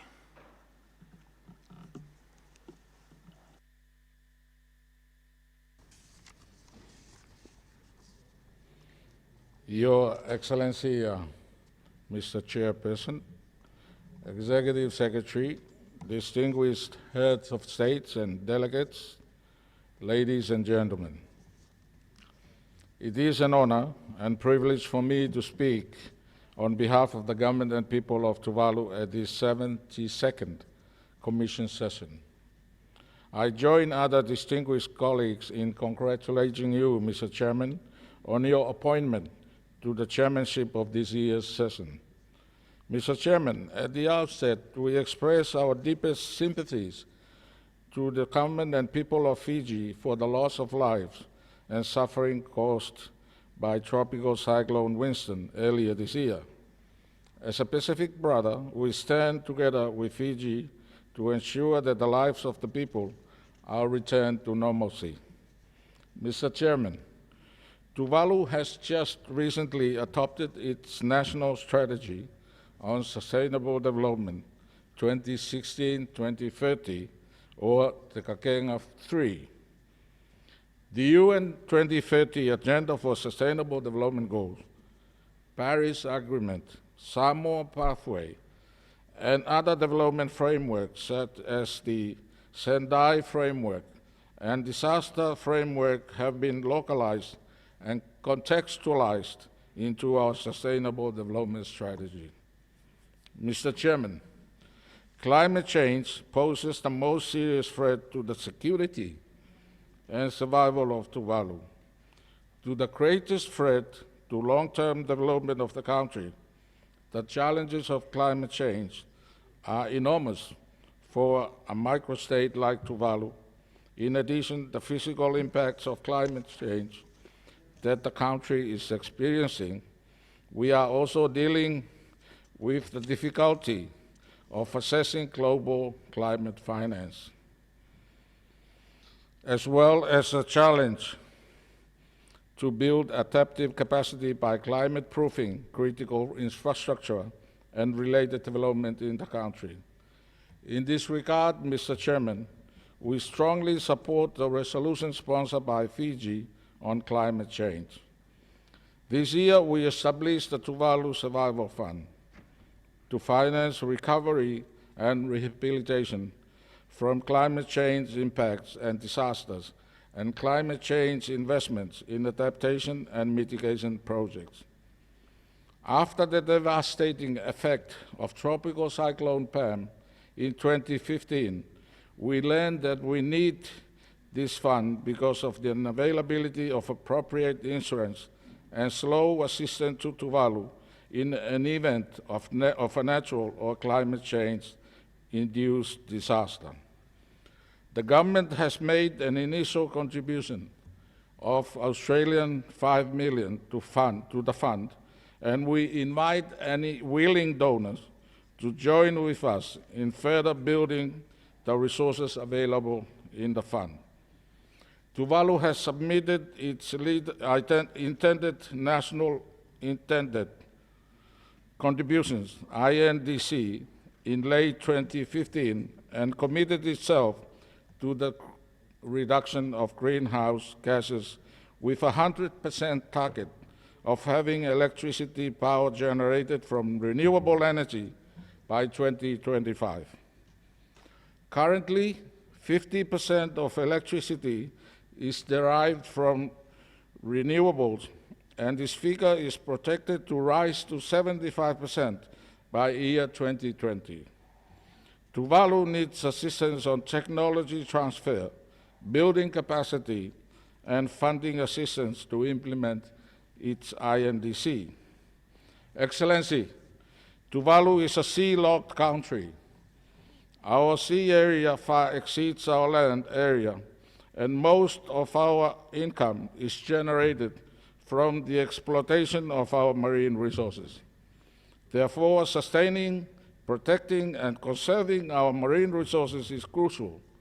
It is in this regard that I believe that the target 14.7 of the Agenda 2030 should be rigorously pursued, because to many small island states, the ocean is their only livelihood. We need to maximize the benefits and returns from our fisheries resources. Mr. Chairman, the graduation criteria for LDCs need to be urgently reviewed so that the EVI, Economic Vulnerability Index criterion, is made mandatory in the two criteria for graduation. Like our belief that accessing global climate funds should be based on constraints on countries' vulnerabilities. We also consider that EVI criterion should be compulsory criterion for LDC graduation. The 2030 agenda recognizes the need to have an effective participation and equal opportunities for women and girls at all levels. While Tuvalu is processing in this direction, technical and financial assistance are needed to undertake the appropriate reforms, review current legislation, and adopt and strengthen economic and social policies to the empowerment of women and girls in the country. Mr. Chairman, the theme of this session, Science, Technology, and Innovation, STI for Sustainable Development, is timely and of particular importance to Tuvalu. Poor and unreliable connectivity in Tuvalu has been constraining development in the country. Improved and reliable connectivity is needed to facilitate better health and education services to the people, as well as boosting private sector development and commercial activities in the economy. If STI is enhanced in Tuvalu and the region, we are confident that the ambitions of the 2030 agenda will be achievable. Mr. Chairman, in conclusion, I would like to thank again ESCAP for its excellent work in the region. The 2030 Agenda for Sustainable Development is here for us to pursue and achieve. To do this, we require the localization of the targets into our own national plans, and of course, the continued partnership with development partners, private sector, non-government organizations, and all stakeholders. I thank you, Mr. Chairman. Thank you, Your Excellency, for that statement. I must commend your government initiative and foresight in establishing that climate adaptation fund. I'm sure there are donors who will make a contribution to capitalize that fund. Thank you. Now, the next speaker on my list is His Excellency Dr. Lee Thuk, Senior Minister and Chairman, National Committee of the Economic and Social Commission of Asia and the Pacific. Your Excellency, you have the floor. Thank you very much, Mr. Chair, Excellencies, ladies and gentlemen. The year 2016 represents a historic milestone in global development policy making, as it marks the beginning of the 2030 Agenda for Sustainable Development, which was endorsed by the UN in September 2015, and which, with its 17 sustainable development goals and many targets, provides a comprehensive and universal framework for development policies over the coming 15 years. To meet this ambitious agenda, science, technology, and innovation will indeed be critical. By identifying STI as an important means of implementation in the Sustainable Development Goals, I'm confident that United Nations, that the ESCAP is making a commitment to support countries to harness STI for inclusive and sustainable development. Mr. Chair, I would like to take this opportunity to present a brief perspective from Cambodia in relation to science, technology, and innovation for sustainable development. At present, under the leadership of our Prime Minister, we are experiencing a rapid pace of socio-economic growth along with favorable conditions created by regional and global integration, advancement of and improved access to science, technology, and innovation. Opportunities arising from political stability and full peace in the country, national unity and territorial integrity, stemming from the win-win policies that results in national reconciliation and social harmony. In short, Cambodia has been enjoying prosperity beyond expectation. Mr. Chair, we all believe that the goals and targets of SDGs are indivisible, global in nature, and universally applicable. However, it is recognized that each government will be required to set its own national targets as well as indicators to adapt differing national circumstances, capacities, and priorities, consistent with internationally agreed standards and guided by global ambitions expressed in the SDGs.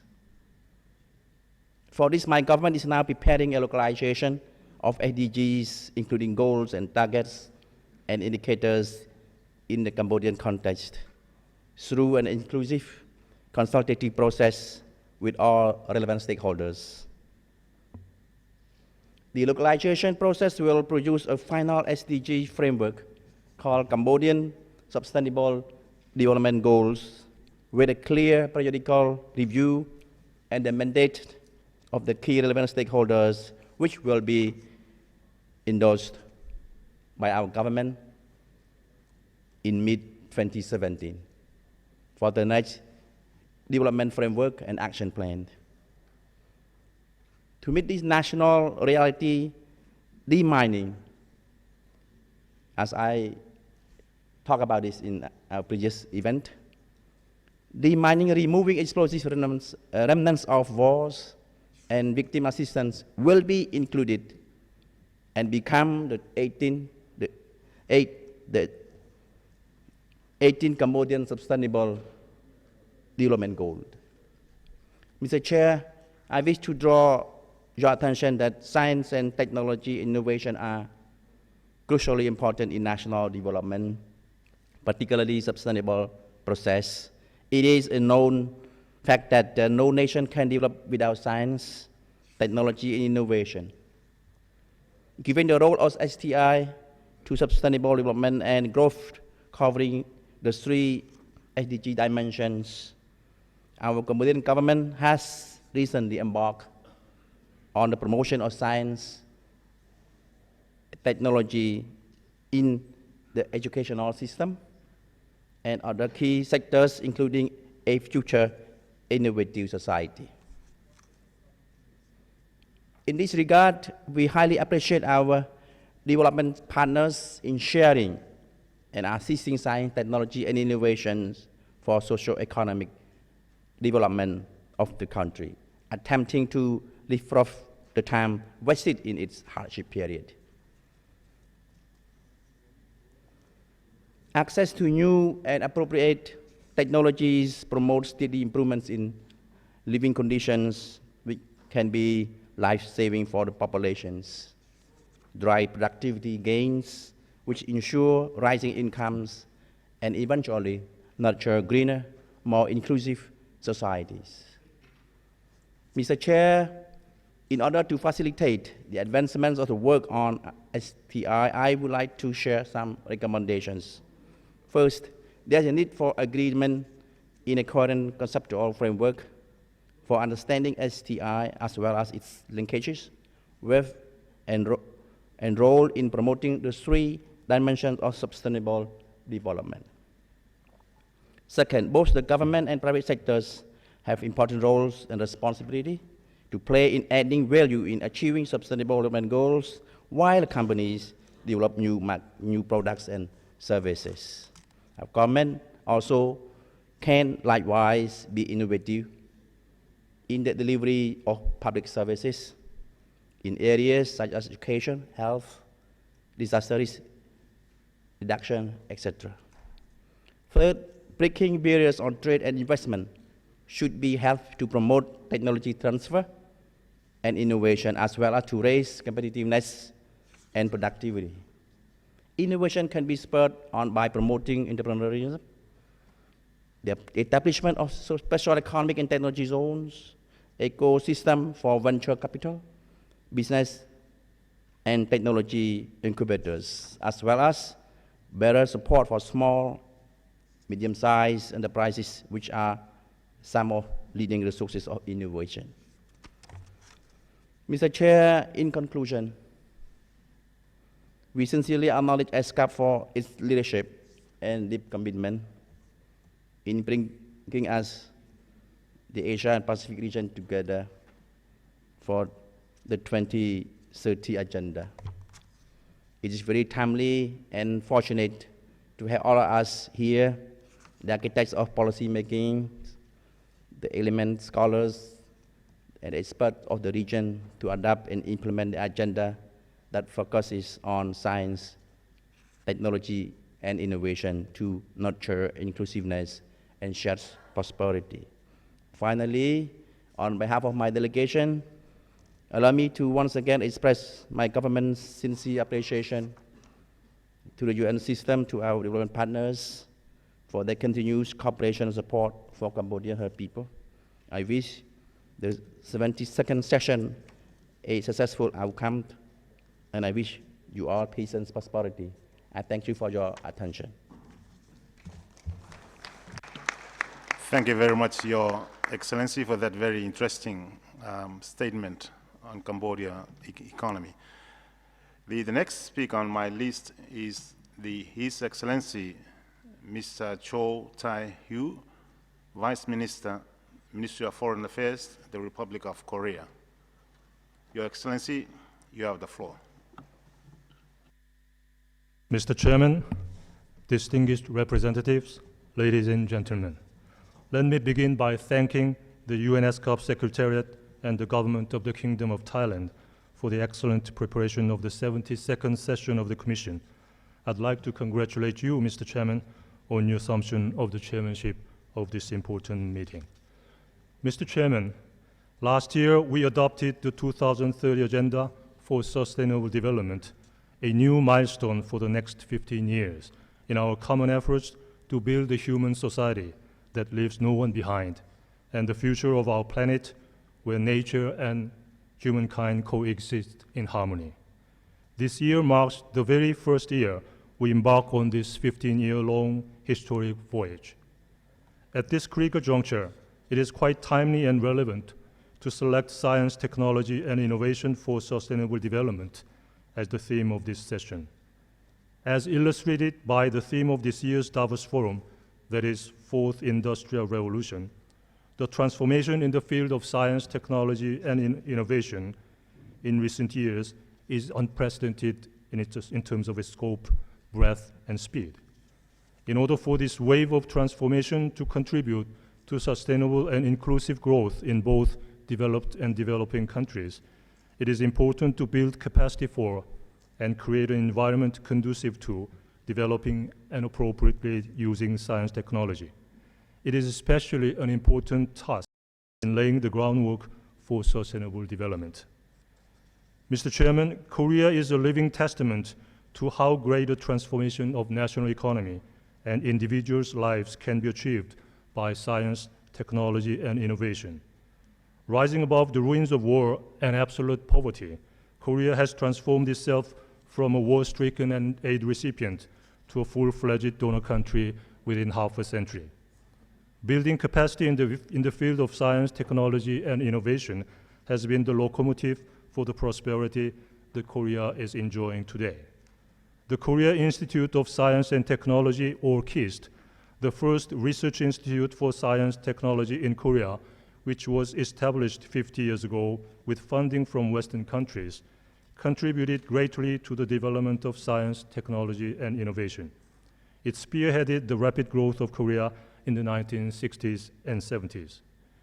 In recent years, however, being faced with new challenges, especially arising from an aging society, Korea has been making strenuous efforts to come up with new solutions based on science, technology, and innovation.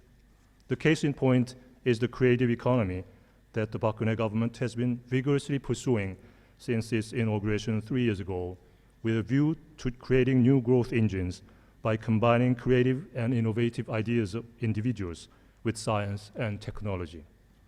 Based on such experience of Korea, Today, I'd like to share my thoughts on how to overcome the challenges faced by the Asia-Pacific and achieve sustainable development through science, technology, and innovation. First, a well-designed and focused development strategy needs to be worked out to enhance the capabilities of individuals in science and technology.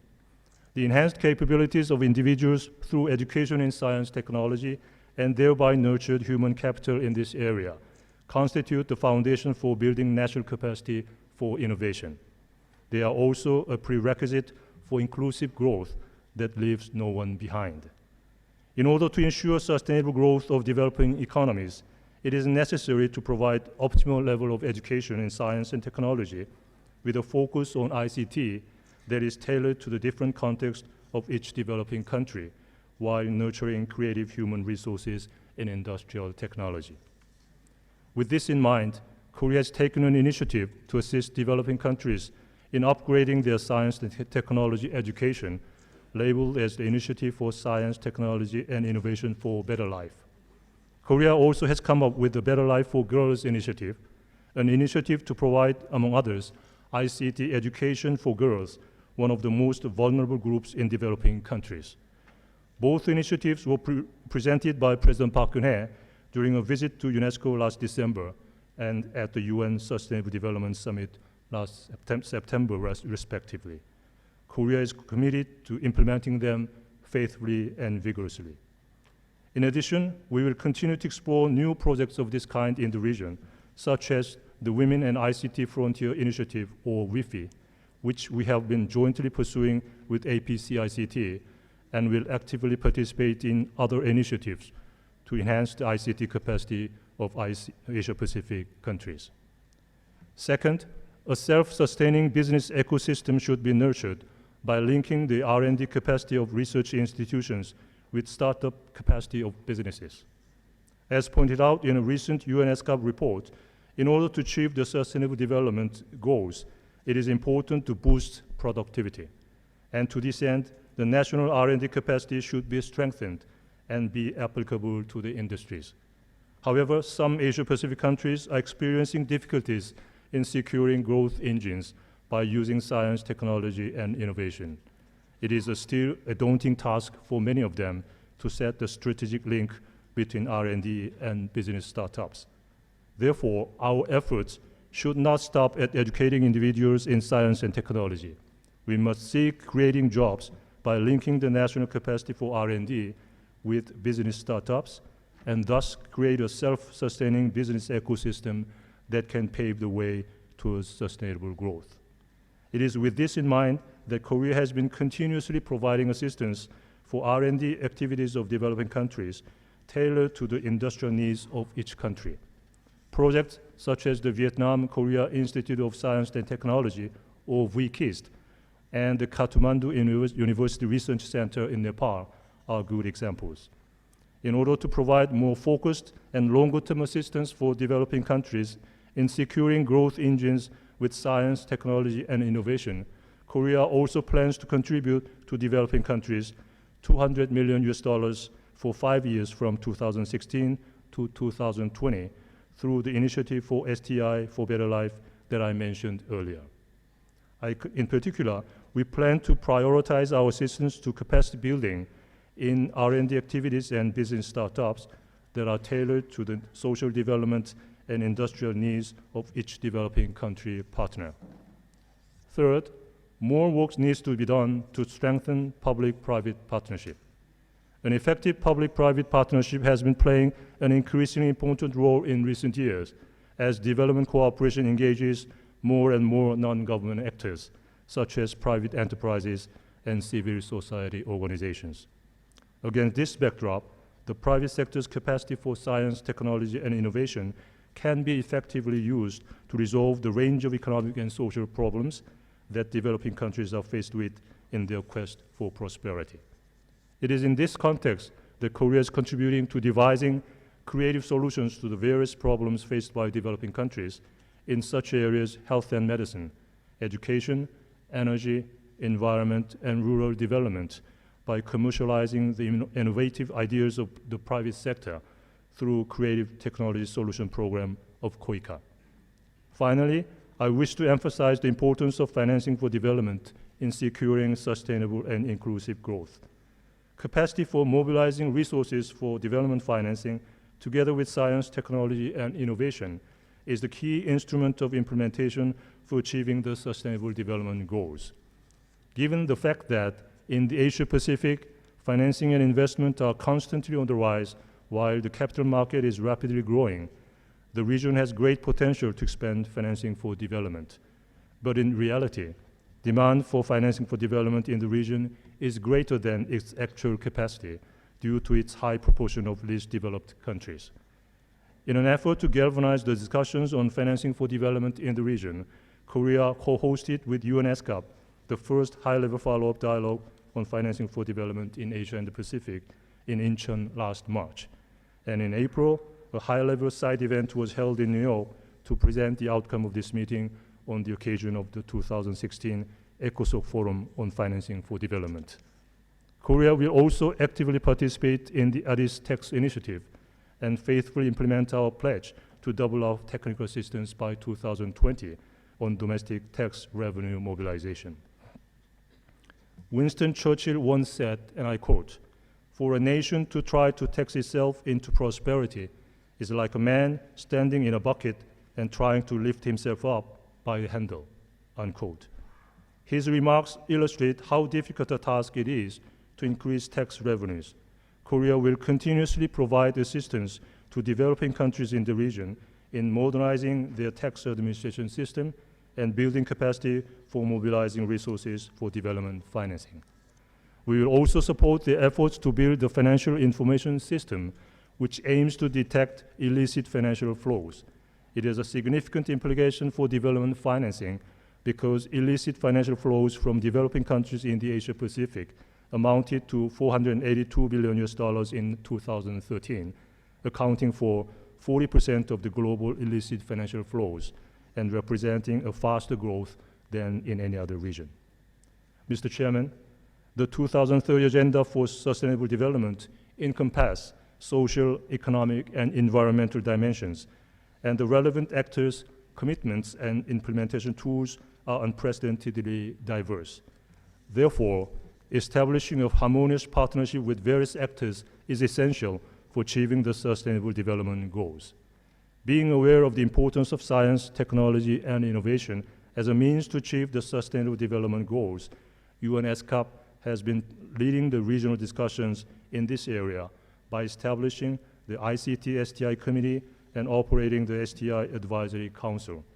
I hope that ESCAP will continue to play a leading role in promoting regional cooperation in the field of science, technology, and innovation, and building effective partnerships for sustainable development. Korea, as the largest donor country to ESCAP, is committed to working closely with the ESCAP Secretariat and member states for the sustainable development of the Asia-Pacific region.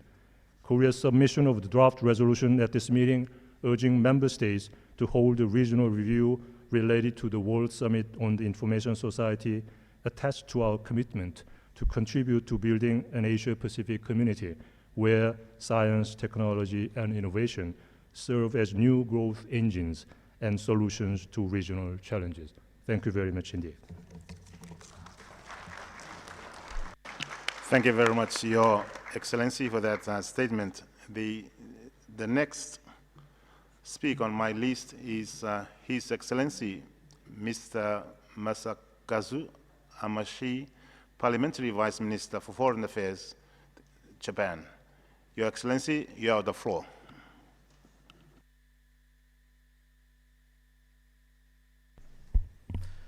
Chairperson, distinguished delegates, ladies and gentlemen, let me first congratulate the convening that this 72nd session of the UN ESCAP.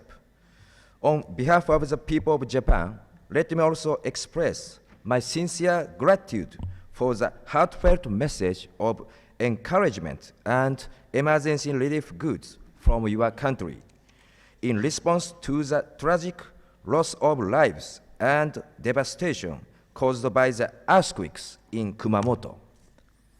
The theme of this session is science, technology, and innovation for sustainable development. Japan appreciates this timely and appropriate theme. Japanese Prime Minister Shinzo Abe strongly pointed out at COP21 the key to acting against climate change without sacrificing economic growth is the development of innovative technology. Science, technology, and innovation, STI, are indispensable elements for tackling global challenges such as sustainable economic growth, industrial development, poverty reduction through expanding employment opportunities, the fight against climate change, securement of natural resources, energy, and food, and improvement of universal health coverage. In this context, G7 Science and Technology Ministers meeting in Tsukuba, Ibaraki was held in May this year in Japan.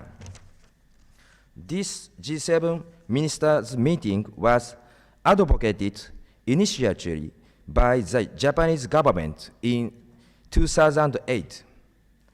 This year, G7 ministers discussed inclusive innovations that create socially inclusive and sustainable innovation, global health, innovative energy technology development, and empowerment of women. The Japanese cabinet decided the fifth master plan of science and technology this last January and expressed its strong intention to actively contribute to the solutions of global challenges, improvement of the quality of life in developing countries, and the sustainable development of the entire world by utilizing its STI. Education and human resources development is essential to create new STI. Japan has promoted and assisted the development of human resources with scientific knowledge and expertise in Asia and the Pacific. For example, Japan supports activities in the Malaysia-Japan International Institute of Technology, MJIIT, with the objective of incorporating a novel Japanese style of education in Malaysia by procuring equipment for research, designing the education curriculum, and dispatching Japanese teachers. Presently, academic programs at MJIIT are strongly supported by a consortium of 26 Japanese universities. Japan also assists the development of human resources in the area of remote sensing by using data from satellites at the ASEAN Institute of Technology in Thailand. This capacity building assistance strengthens ASEAN-Japan Disaster Management Cooperation. Meanwhile, cooperation in vocational skill training also has a vital importance in the development of the countries, since it is directly related to job opportunities. So, Japan is engaged in the South-South cooperation in Fiji to support such countries as Tuvalu and Kiribati.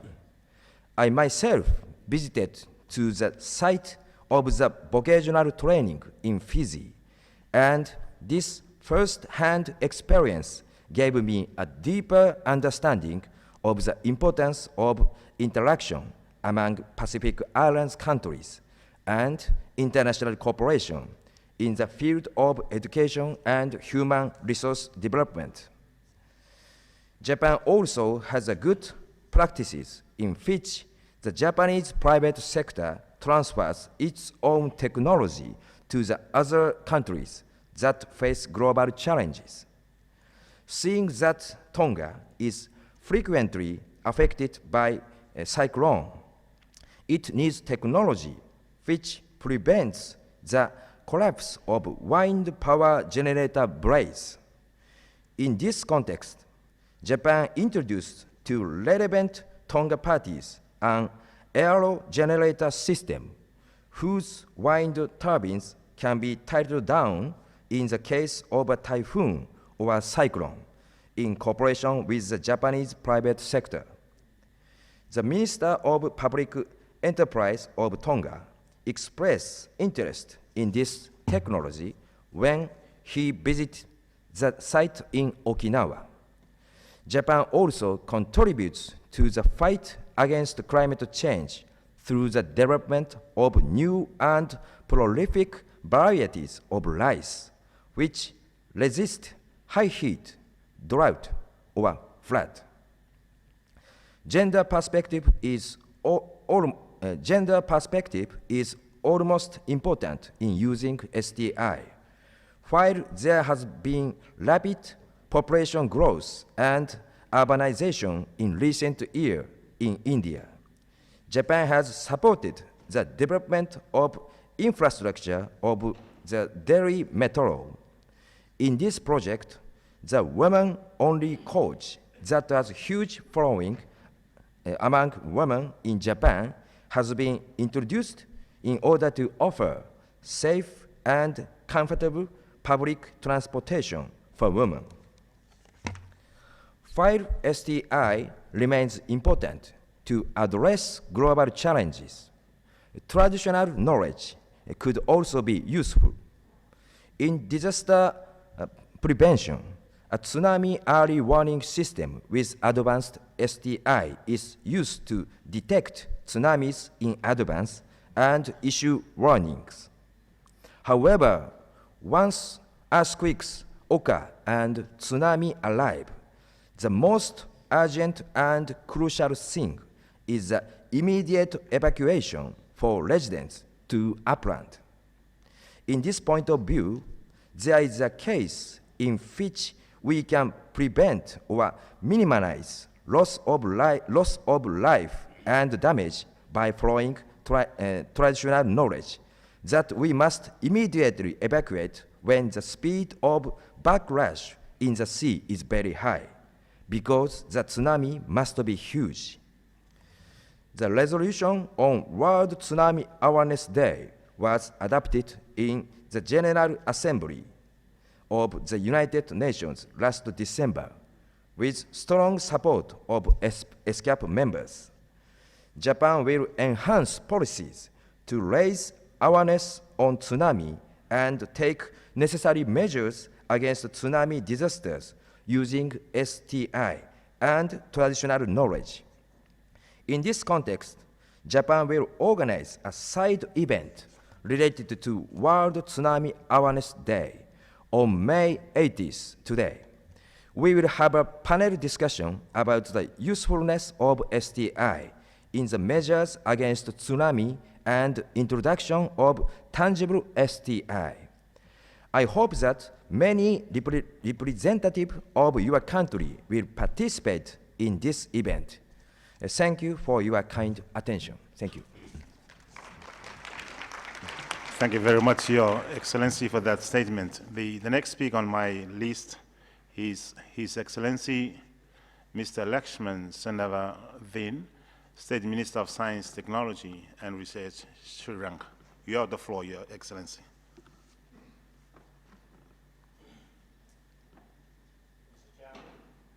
These distinguished delegates, ladies and gentlemen. Firstly, my delegation would like to take this opportunity to express our great appreciation to the ESCAP Secretariat, led by the able Executive Secretary, for organizing this commission session with timely coverage of related issues. The 72nd Commission session of ESCAP has its own merits, as it is taking place at the point of time which marks the beginning of our journey towards sustainable development goals for the benefits of the present and the future. It is also meaningful for countries like Sri Lanka, in terms of its thematic areas for dialogue and follow-up. The identification of science, technology, and innovation as a key enabler in implementation of SDGs together with funding is a step in the right direction. The importance of promoting innovation, particularly in developing countries, and the significance of international cooperation to harness the full potential of and to promote investment in STI for sustainable development is reiterated. The theme of this session on science, technology, and innovation for sustainable development is extremely timely and appropriate.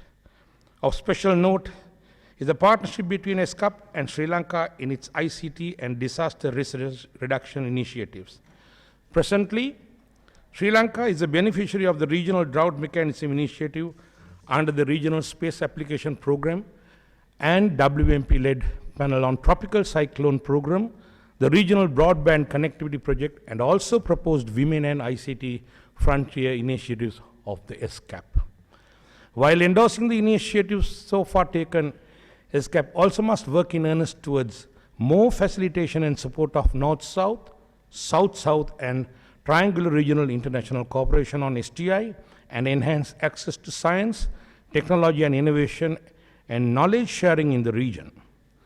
ESCAP could provide the regional platform to cooperate in harmonized related programs. In this context, Sri Lanka is happy to co-sponsor the resolution on harnessing science, technology, and innovation for inclusive and sustainable development. Sri Lanka values regional cooperation and looks forward to partnering the regional platform for STI, which will establish, facilitated, and supported by ESCAP. Let me also outline a number of social and economic achievements to highlight Sri Lanka's journey towards achieving the Sustainable Development Goals. Since independence, Sri Lanka has gradually evolved from a low-income, predominantly agricultural economy to a more diversified, service-oriented, lower middle-income economy at present. This economic transformation has been complemented by many notable developments, especially in the area of social development such as education, health, and low rates of inflation and unemployment. In the social front, Sri Lanka is continuously performing well to stand at 73rd in the Human Development Index in 2014. Sri Lanka has reduced its poverty headcount ratio from 15.2 in 2006-2007 to 6.7 in 2012-2013 period. Accordingly, Sri Lanka is well poised on its journey towards achieving the Sustainable Development Goals. Excellencies, distinguished delegates, ladies and gentlemen, while Sri Lanka has been a success story in development policy circles, the persisting challenges of rural poverty, income inequality, and child undernutrition are continuing to be addressed.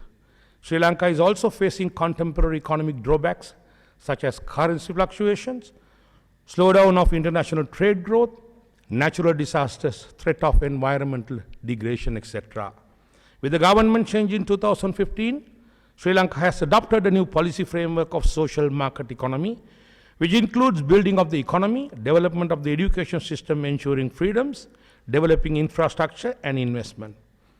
An objective of this policy is to achieve the Sustainable Development Goals and go beyond for the betterment of the country.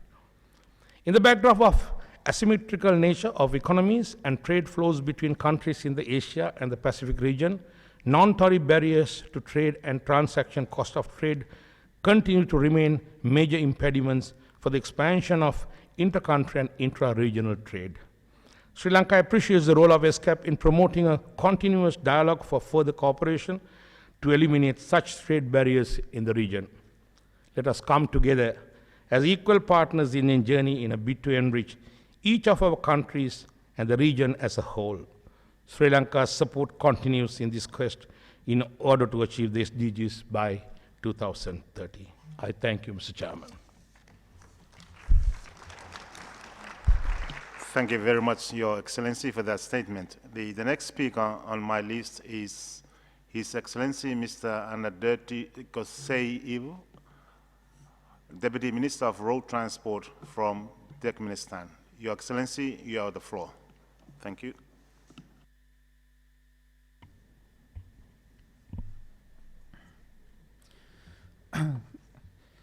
Dear Mr. Chairman, Madam Shamshat Akhtar, ladies and gentlemen, in recent years, the transport network of Turkmenistan has grown significantly due to the construction of new highways. The development of the transport sector is one of the priorities of Turkmenistan's state policy.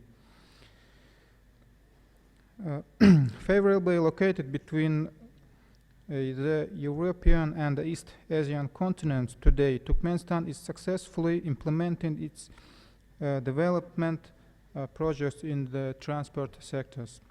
Among the most important tasks is a progressive integration of the transport system of Turkmenistan in the global transport system and improvement of the transport infrastructure. The railway sector is the most promising in terms of speed of delivery of goods.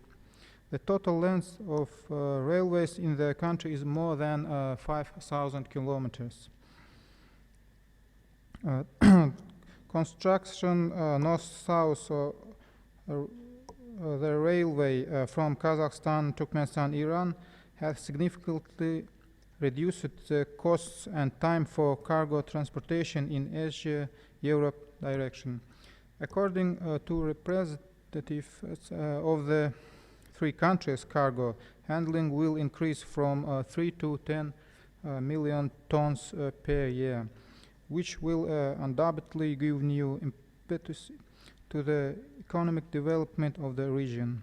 As proof of this, the fact that in the current month, a trial container was launched from Turkmenistan to Iran, which made its first journey on the road China, Kazakhstan, Turkmenistan, Iran, and which has successfully tested the possibility of transport and the logistics infrastructure of the transit corridors in this direction.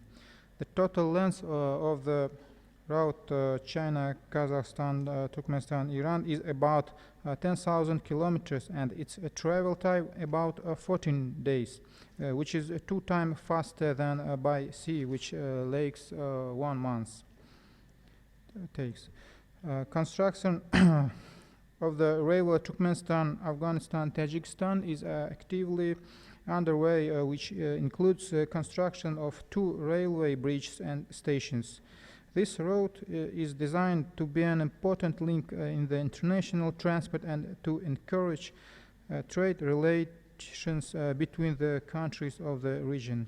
Implementation of a number of joint infrastructure projects in Afghanistan will give a powerful impetus for the development of the economy of the friendly state, will contribute to the solution of important social issues and ensuring employment of population and ultimately peace and stability.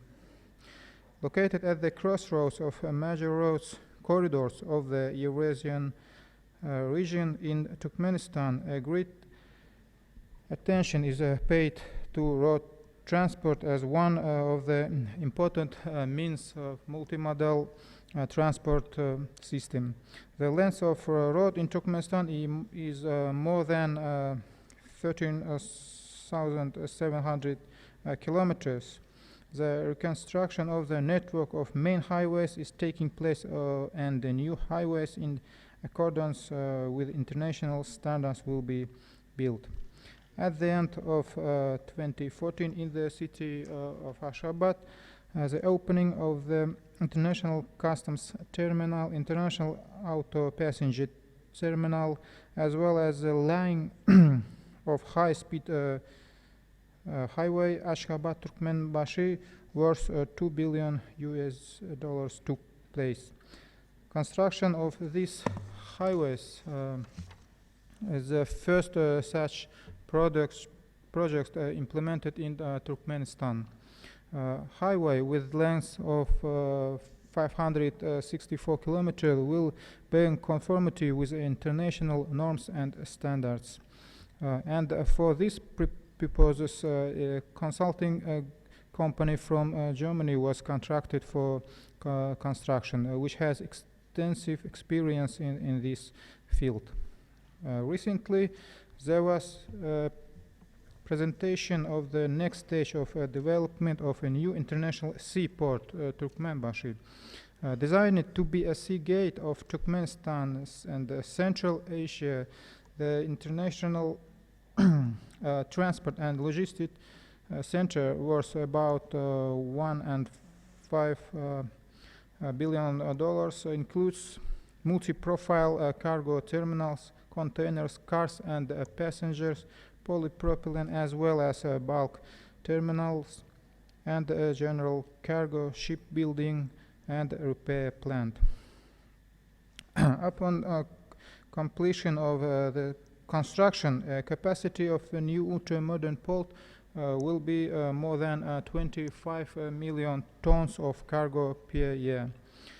For the development of maritime transport in the Caspian, we are purchasing various cargo, passenger ships and oil tankers.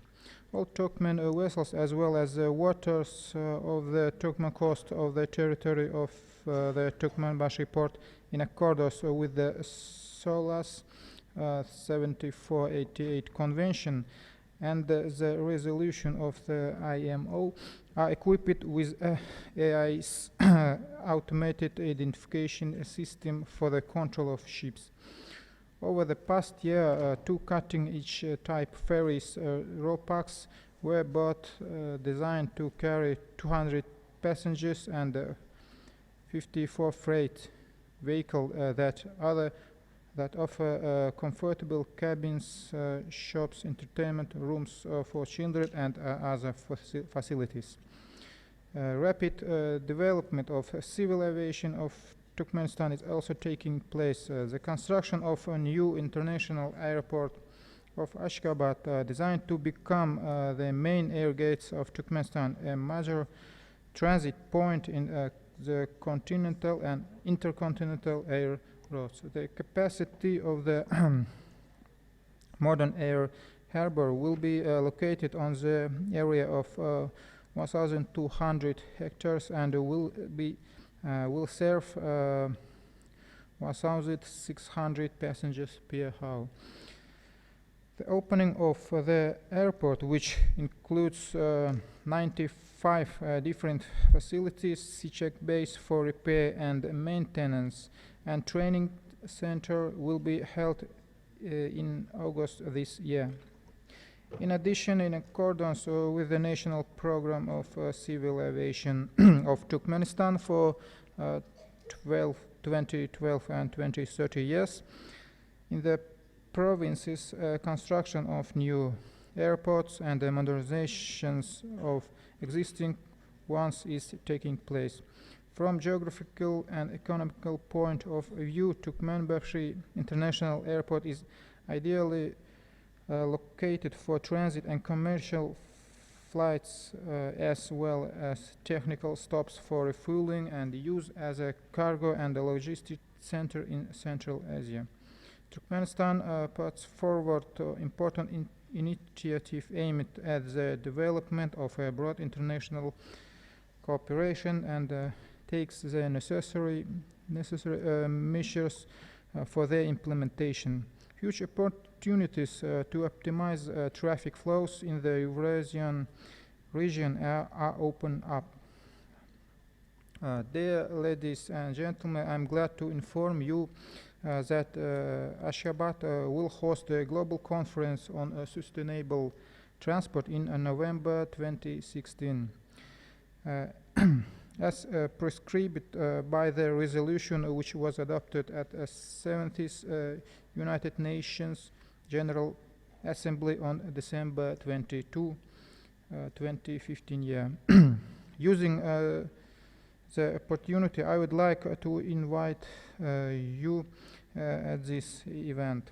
As one of the major goals of development, health is an important part in our social development programs. So Turkmenistan is hosting fifth Asian Indoor and Martial Art Games in Ashgabat in September 2017. Using this opportunity, I also want to invite you, all the participants, to visit these games. In conclusion, let me express my gratitude to the organizers for the opportunity to address the event and the higher level of organization. Thank you for attention. Thank you, Your Excellency, for that statement. The next speaker on my list is His Excellency Mr. Damba, State Secretary of the Ministry of Foreign Affairs, Government of Mongolia.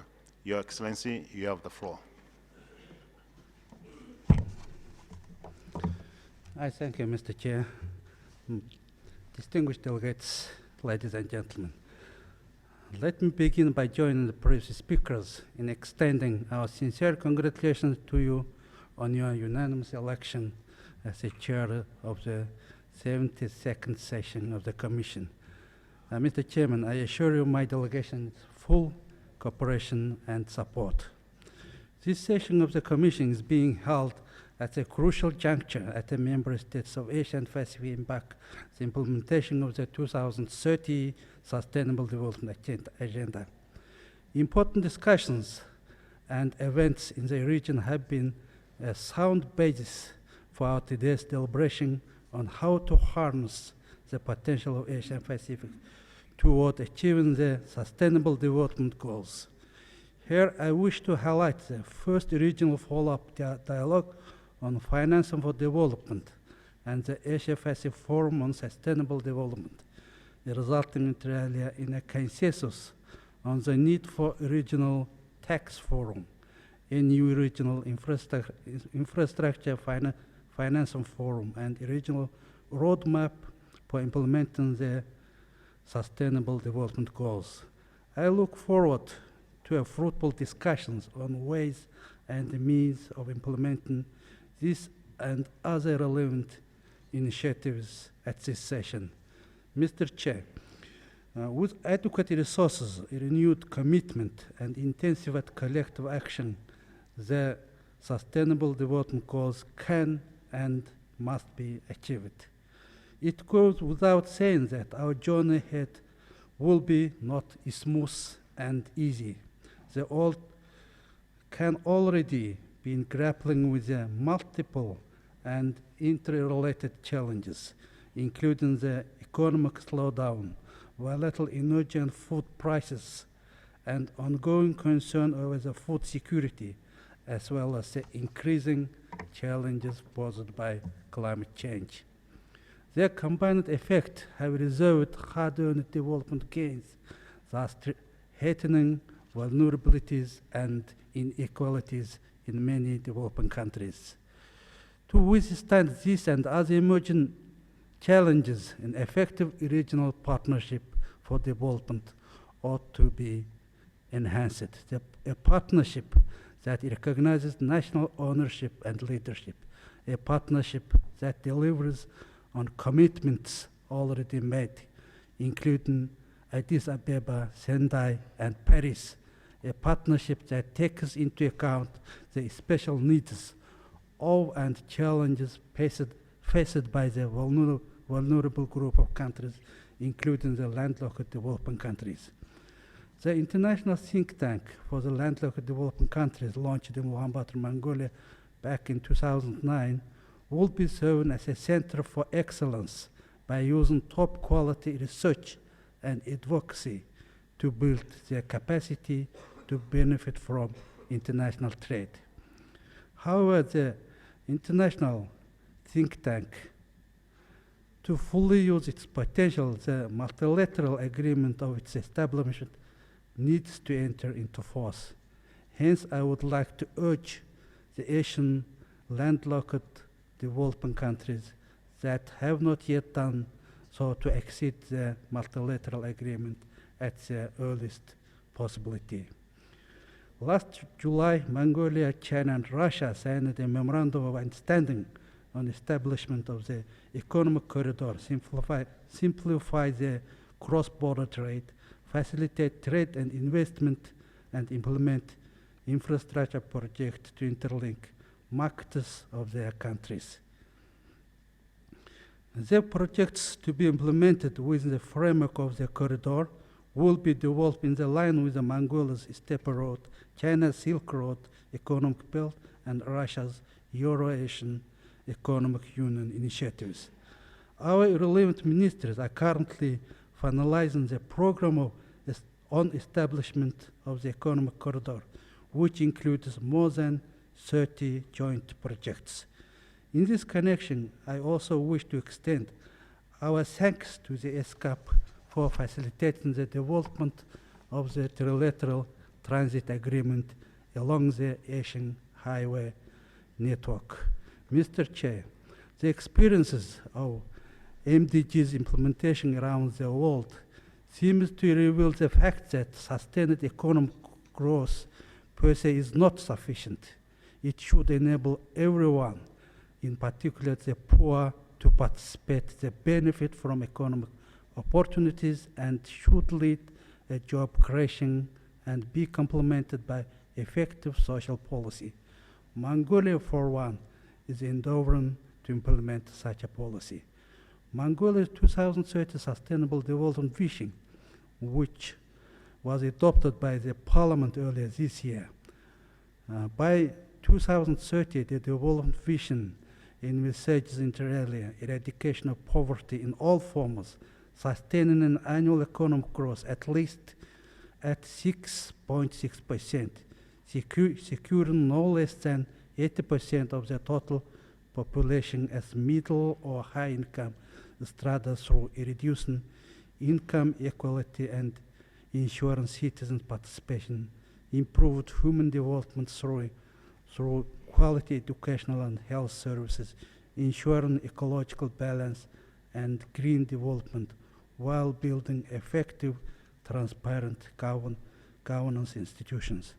The vision was developed in the line with the Global Sustainable Development Goal along the three core pillars.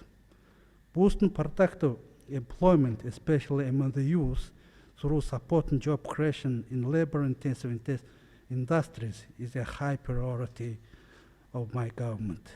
Over the recent years, the government has taken a host of measures to channel more investment into vocational schools to provide training for rural youth. Youth employment is linked to education reform, including improved access to all levels of education and better quality of vocational and tertiary education, aligning this to the demands of the labor market.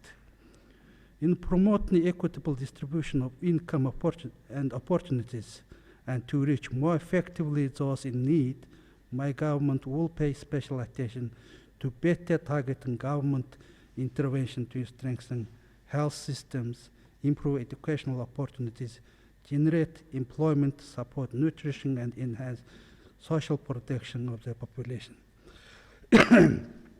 Serious problems of land degradation, especially desertification and overgrazing, deforestation, water scarcity, loss of biodiversity, and urban air pollution are cause for concern.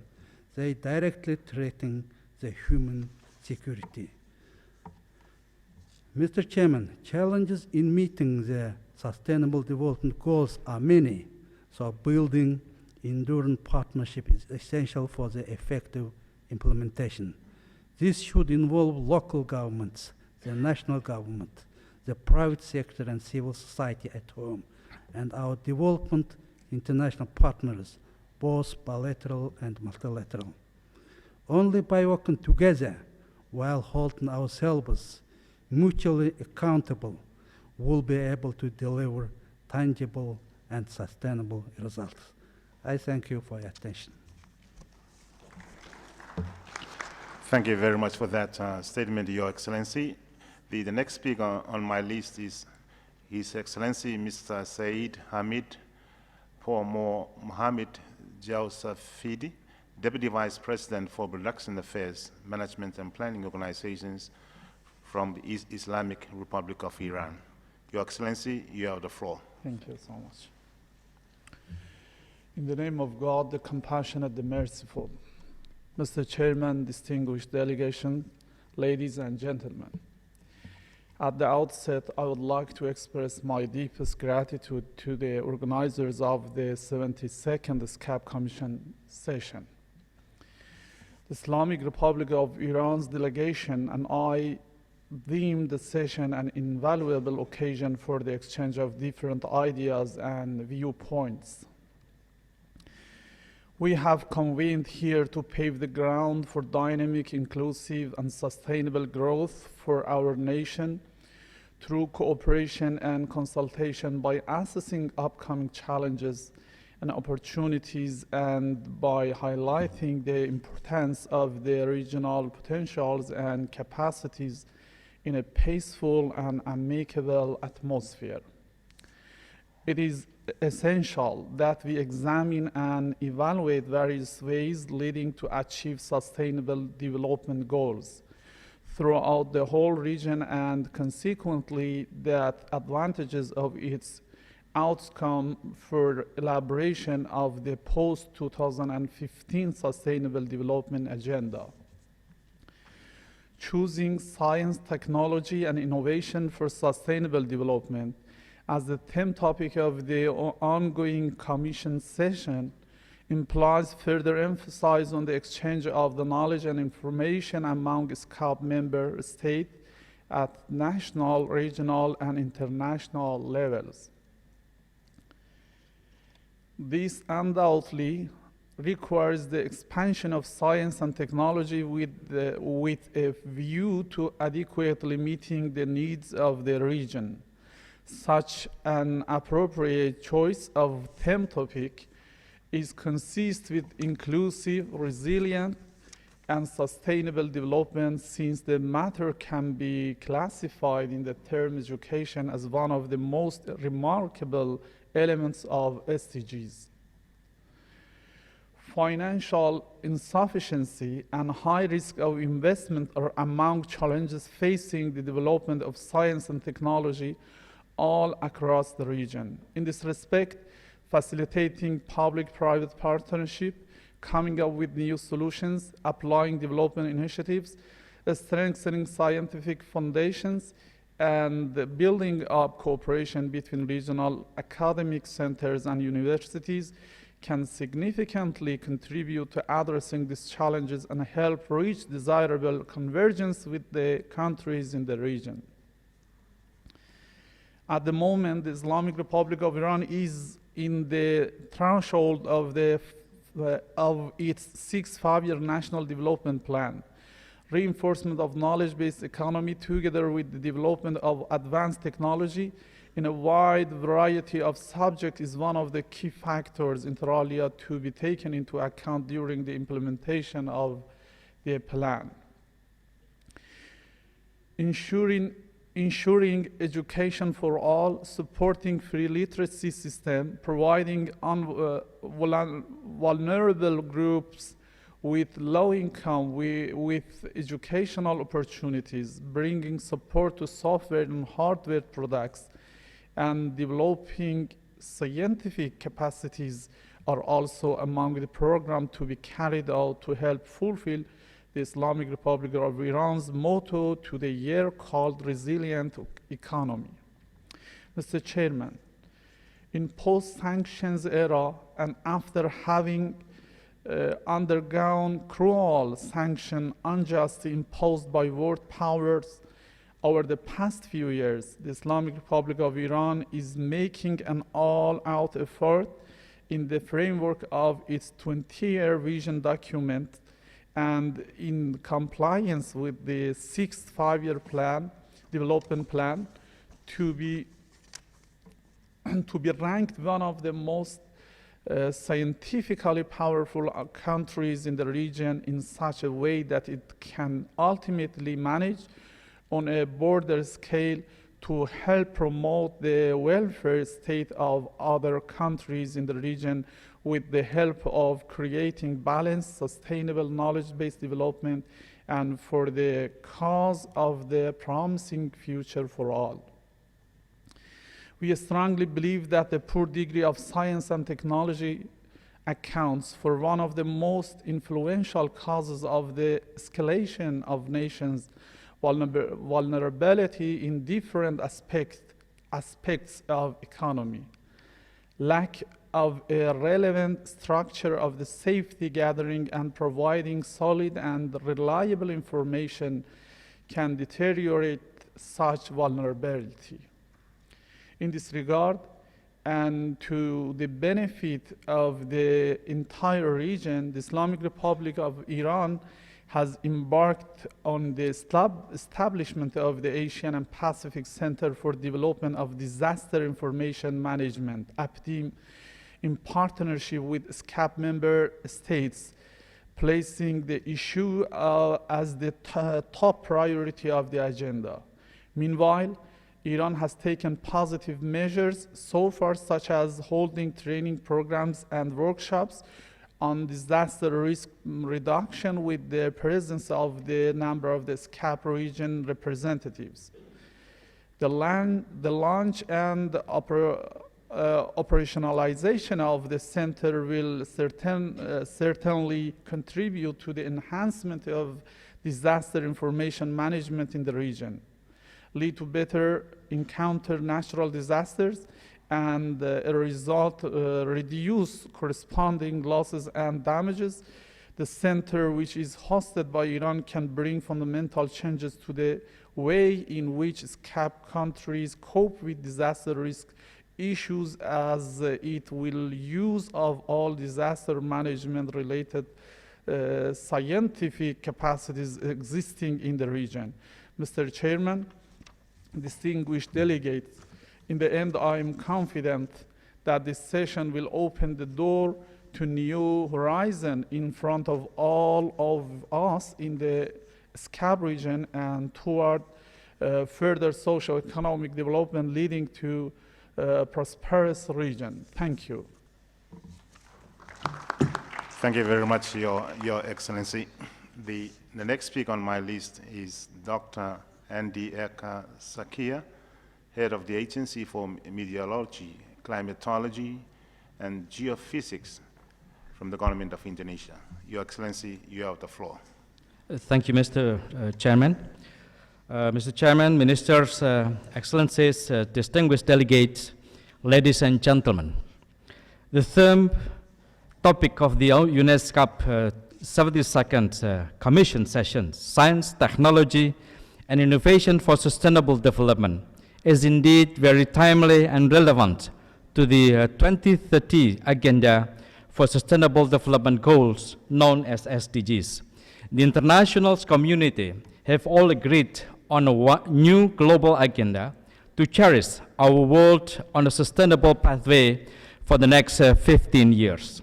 The challenge we need to ask is to implement the 17 goals and 169 targets, and the year 2016 marks the beginning for implementing the ambitious global agenda that was adopted last year. We should all be mindful of the tremendous global and regional challenges that we need to confront. Hundreds of millions of people still live under extreme poverty. There are adverse impacts of climate change, and furthermore, the global economy continues in the low growth trend, and therefore we have no time to waste, but to strengthen our efforts at the national and regional level to begin the implementation of SDGs sooner than later. Excellencies, distinguished delegates, science, technology, and innovations have been recognized as being critical to the achievements of sustainable development. They can provide solutions to complex sustainable development problems, while at the same time identify and tackle global challenges. Indonesia believes that new and innovative technologies offer tremendous opportunities for everyone. They can deliver better and wider reach public services, from healthcare, market information, and weather report to education. They can also assist in addressing critical problems such as access to energy, food, water, and climate change. And all of that can be reached by more people at a lower cost. We must capitalize on the science, technology, and innovation revolution and turn it into a revolution for sustainable development so that they can be embraced as an enabler of all people, including the most marginalized and vulnerable one. Excellencies, distinguished delegates, Indonesia has developed a long-term visions and missions of its science and technology statement for the year 2005 to 2025, which is translated into a series of 5-year plans to refined development priorities. It focuses on quality of human resources, development of science and technology through improved research and development capabilities and economic competitiveness. The plan is intended to improve the applications and commercializations of research and development results in order to address current national socio-economic needs. The government is also currently developing a national innovation system in agricultural sector. It is a chain of technology supply which connects between the government in collaborations with the leading national universities that produce various new technologies and the farmers as the end users. The aim of this system is to bridge the supply and demand side of technology and in turn will be beneficial for both the farmers and consumers. Indonesians is also convinced that in reaching the whole society and leaving no one behind, a holistic and integrated physical network that is efficient and competitive will be of necessary.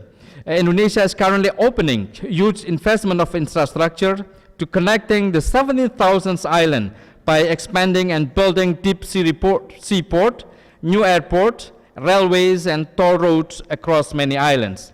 Excellencies, distinguished delegates, in building the interconnectivity through science, technology and innovations, Indonesia believes that SDGs framework could be utilized to strengthen planning, coordinations, implementations, monitoring and evaluations of Indonesia's development program.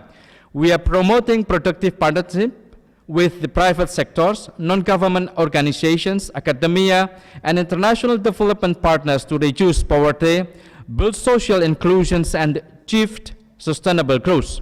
For Indonesia, SDGs is not only a global agenda. SDGs is a tool to accelerate achievement for our national development objective.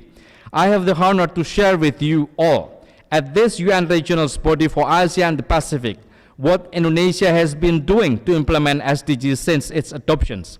First, Indonesia has mainstreamed SDGs into the context of our National Strategic Development Plan. Second, Indonesia is currently finalizing presidential regulations for the implementation of SDGs as enabling environment for various lines of ministers and agencies to coordinate and synergize cross-cutting natures of the goal and targets in SDGs. Third, later this year, Indonesia will set up SDGs National Secretariat, which consists of governments and non-government actors to ensure its inclusiveness and to leave no one behind. The government of Indonesia will continue to implement through a holistic, thematic, integrated, and system-based approach in accomplishing our development goals that are in parallel with SDGs. Excellencies, distinguished delegates, I have the honor to announce that in the margins of this year's Commission sessions, a memorandum of agreement has just been signed between the Indonesian's National Agency for Meteorology, Climatology and Geophysics, PMKG, and UN ESCAP on the promotions and institutionalizations of ESCAP Regional's network of Knowledge and Innovation Center in disaster risk reductions. I wish to recognize the role played by UN ESCAP's advisor in making this agreement into being. Indonesia has long history of collaboration with UN ESCAP. In this opportunity, I would like to thank and give a special appreciations to the Executive Secretary and to the Secretariat, and of course to Member States for their contributions and to the success of the 6th Asia-Pacific Urban Forum held in Jakarta last July 2015, jointly organized by the Government of Indonesia and UN ESCAP. We also hope to welcome your delegations to Indonesia for the third sessions of the preparatory committee of the Habitat 3 conference that will be held in Surabaya on 25th and 27th July 2016. We really hope that the consultation and the recommendations during those meetings will deliver valuable input for the outcome of the Habitat 3 conference that will set the new urban agenda for the next 2 decades. As we know, cities are already the engines of growth and will play a crucial role in attaining the SDGs, and therefore the support and participation of all member states is indeed important. Let me also reiterate Indonesia's full support to ESCAP's program in Asia and the Pacific region. We should not lose the momentum to eradicate poverty and to leave no one behind. Asia and the Pacific regions needs to have a stronger voice in making sure that our commitments is turned into real actions which bring real benefit to the people. I thank you. Thank you very much, Your Excellency. The last but not least speaker on my list is His Excellency Mr. Abdul Sattar Murad, Minister of Economy, Government of Afghanistan. Your Excellency, you have the floor. In the name of God, the compassionate, the merciful. Mr. Chairman, distinguished delegates, ladies and gentlemen, let me thank the ESCAP Secretariat and Kingdom of Thailand for holding and hosting the 72nd session of United Nations Economic and Social Commission for Asia and the Pacific. It's a great pleasure for me to address the 72nd ESCAP session being held under the theme of Science, Technology and Innovation for Sustainable Development. All the 3 elements of overarching theme of this year's ESCAP Commission session are quite significant and relevant in all Asian and Pacific countries. I would like to emphasize on the importance of transfer of technology, in particular in the case of least developed countries in the region. At the outset, I would like to briefly highlight my country's key achievements in the implementation of MDGs before sharing with you our roadmap on the implementation of the 2030 Agenda for Sustainable Developments.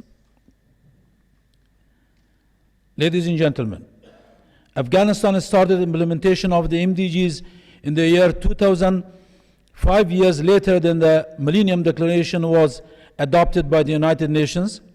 Since its inception, we have made huge strides forward. There has been considerable progress over the past 1 decade in terms of access to education in Afghanistan. Enrollment in primary and secondary education combined has increased from 900,000 children to 8.9 million in 2014, of which 39% are girls. Meanwhile, the literacy rate has sharply increased from 34% in the year 2003 to 47% in 2014. Similarly, in the health sector, we have achieved most of our annual targets. The under 5 mortality rate has fallen from staggering 319 deaths per 1,000 live births in 1970 to 97 in 2010, according to latest available data. Equally, maternal mortality rate has fallen from 1,600 per 100,000 in the year 2003 to 327 in 2010. That shows a remarkable reduction.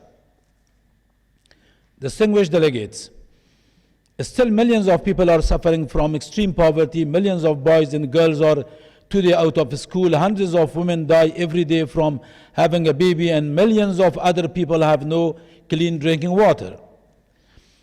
Building on the past experiences of MDG implementation, we commit ourselves to the more ambitious sustainable development goals, and we have already discussed our regional priorities and regional roadmap through the Asia Pacific Forum held and facilitated by ESCAP in April 2016.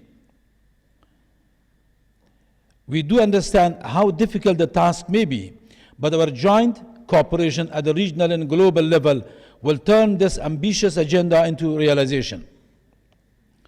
The world leaders adopted the Sustainable Development Goals in critical juncture last year for the coming 15 years, representing a radical new approach to transform our shared world, focusing on the integrated pillars of the Sustainable Development Goals.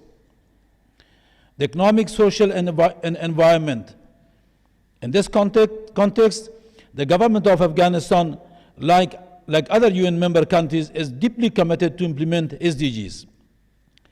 To achieve the Sustainable Development Goals, some of the key steps and initiatives has been undertaken by the government of Afghanistan. Prioritizing and localizing the SDGs, aligning the SDGs with national level policies and budgeting, monitoring, reporting, and advocacy of the SDGs, evidence-based policy advocacy on SDGs. The above-mentioned activities have undertaken in line with our benchmark targeted for MDGs. Mr. Chairman, my country is currently in the third phase of its transformation process. After the political and security transformation, now we are focusing on economic transformation from an aid-dependent economy towards self-reliance. The withdrawal of international security forces in 2014 from Afghanistan to a large extent adversely impacted on our economic growth, yet our macroeconomic stability remained constant. Further, we are working on new policy reforms to readdress our fiscal deficit and balance of payment. Ladies and gentlemen, financing the post-2030 agenda for sustainable development is a serious challenge globally, particularly for the LDCs, LLDCs, and SID states. Regional partnership in the sector of energy, agriculture, information, communication technology will not only expand our trade at the region, but will also strengthen our political and social linkages. The Regional Economic Cooperation Conference on Afghanistan, RECA, and the Heart of Asia Istanbul process are the two important regional economic cooperation frameworks to facilitate and promote regional initiatives and confidence-building measures in our region. After successful convening of RECA 6 in September 2015 in Kabul, with active participation of regional countries and international organizations, in particular ESCAP, much progress has been achieved towards implementation of regional mega projects. Following the start of construction of Tapi gas pipeline project in Ashgabat in December last year, the Kasa 1000 electricity transmission project inaugurated last week in the Dushanbe Republic of Tajikistan. These projects are bringing the region together in fight against poverty and fulfillment of the SDGs aspirations. Mr. Chairman, ladies and gentlemen, the new Afghanistan National Development Framework will be aligned with SDGs, and we have prioritized agriculture sector, regional trade and mining, infrastructure capacity building, as well as small and medium enterprises. The given areas of focus will support SDGs implementation and strengthen our regional partnership. A ministerial committee oversees the incorporation of SDGs into the Afghanistan National Development Framework. Very recently, we have developed our private-public partnership model. The PPP will provide value for money and generate new employment opportunities and economic activity. At the end, I would like to thank ESCAP for facilitating this event, which provides a great opportunity for discussion and exchanging ideas on the implementation of sustainable development goals in the Asia and Pacific. Thank you, Mr. Chairman. Thank you very much, Your Excellency.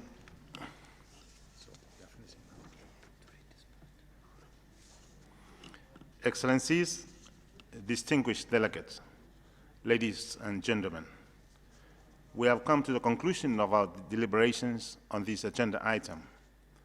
May I ask you all to give a round of applause in recognition of the excellent statement that our distinguished speakers have made.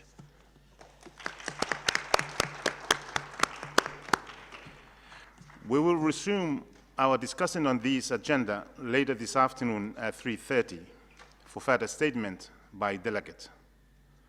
Before we break for lunch, I would like to remind everyone that we shall resume the plenary at 2 p.m.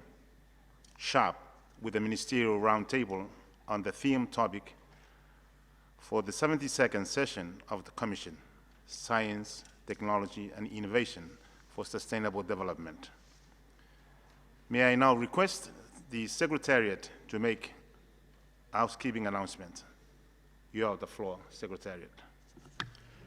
Thank you, Mr. Chair, for giving me the floor. I promise I'll be very brief. First announcement, the election to the Governing Council of CEAP and APDIM will take place in Conference Room 1, Level 2, United Nations Conference Center from 2 p.m. to 4 p.m. hours today. In accordance with paragraph 6 of the Commission Terms of Reference, member governments but not associate members are entitled to vote. Voting will be by secret ballot. Ballot papers will be provided in the election room. For further details, please refer to Conference Bulletin 3 on the Commission website. I'm pleased to inform you that today there will be 3 side events. The first one actually just started, hosted by the government of China on the Belt and Road Initiative in Conference Room 4. Another luncheon event hosted by the government of Japan on the World Tsunami Day will follow in Conference Room 3,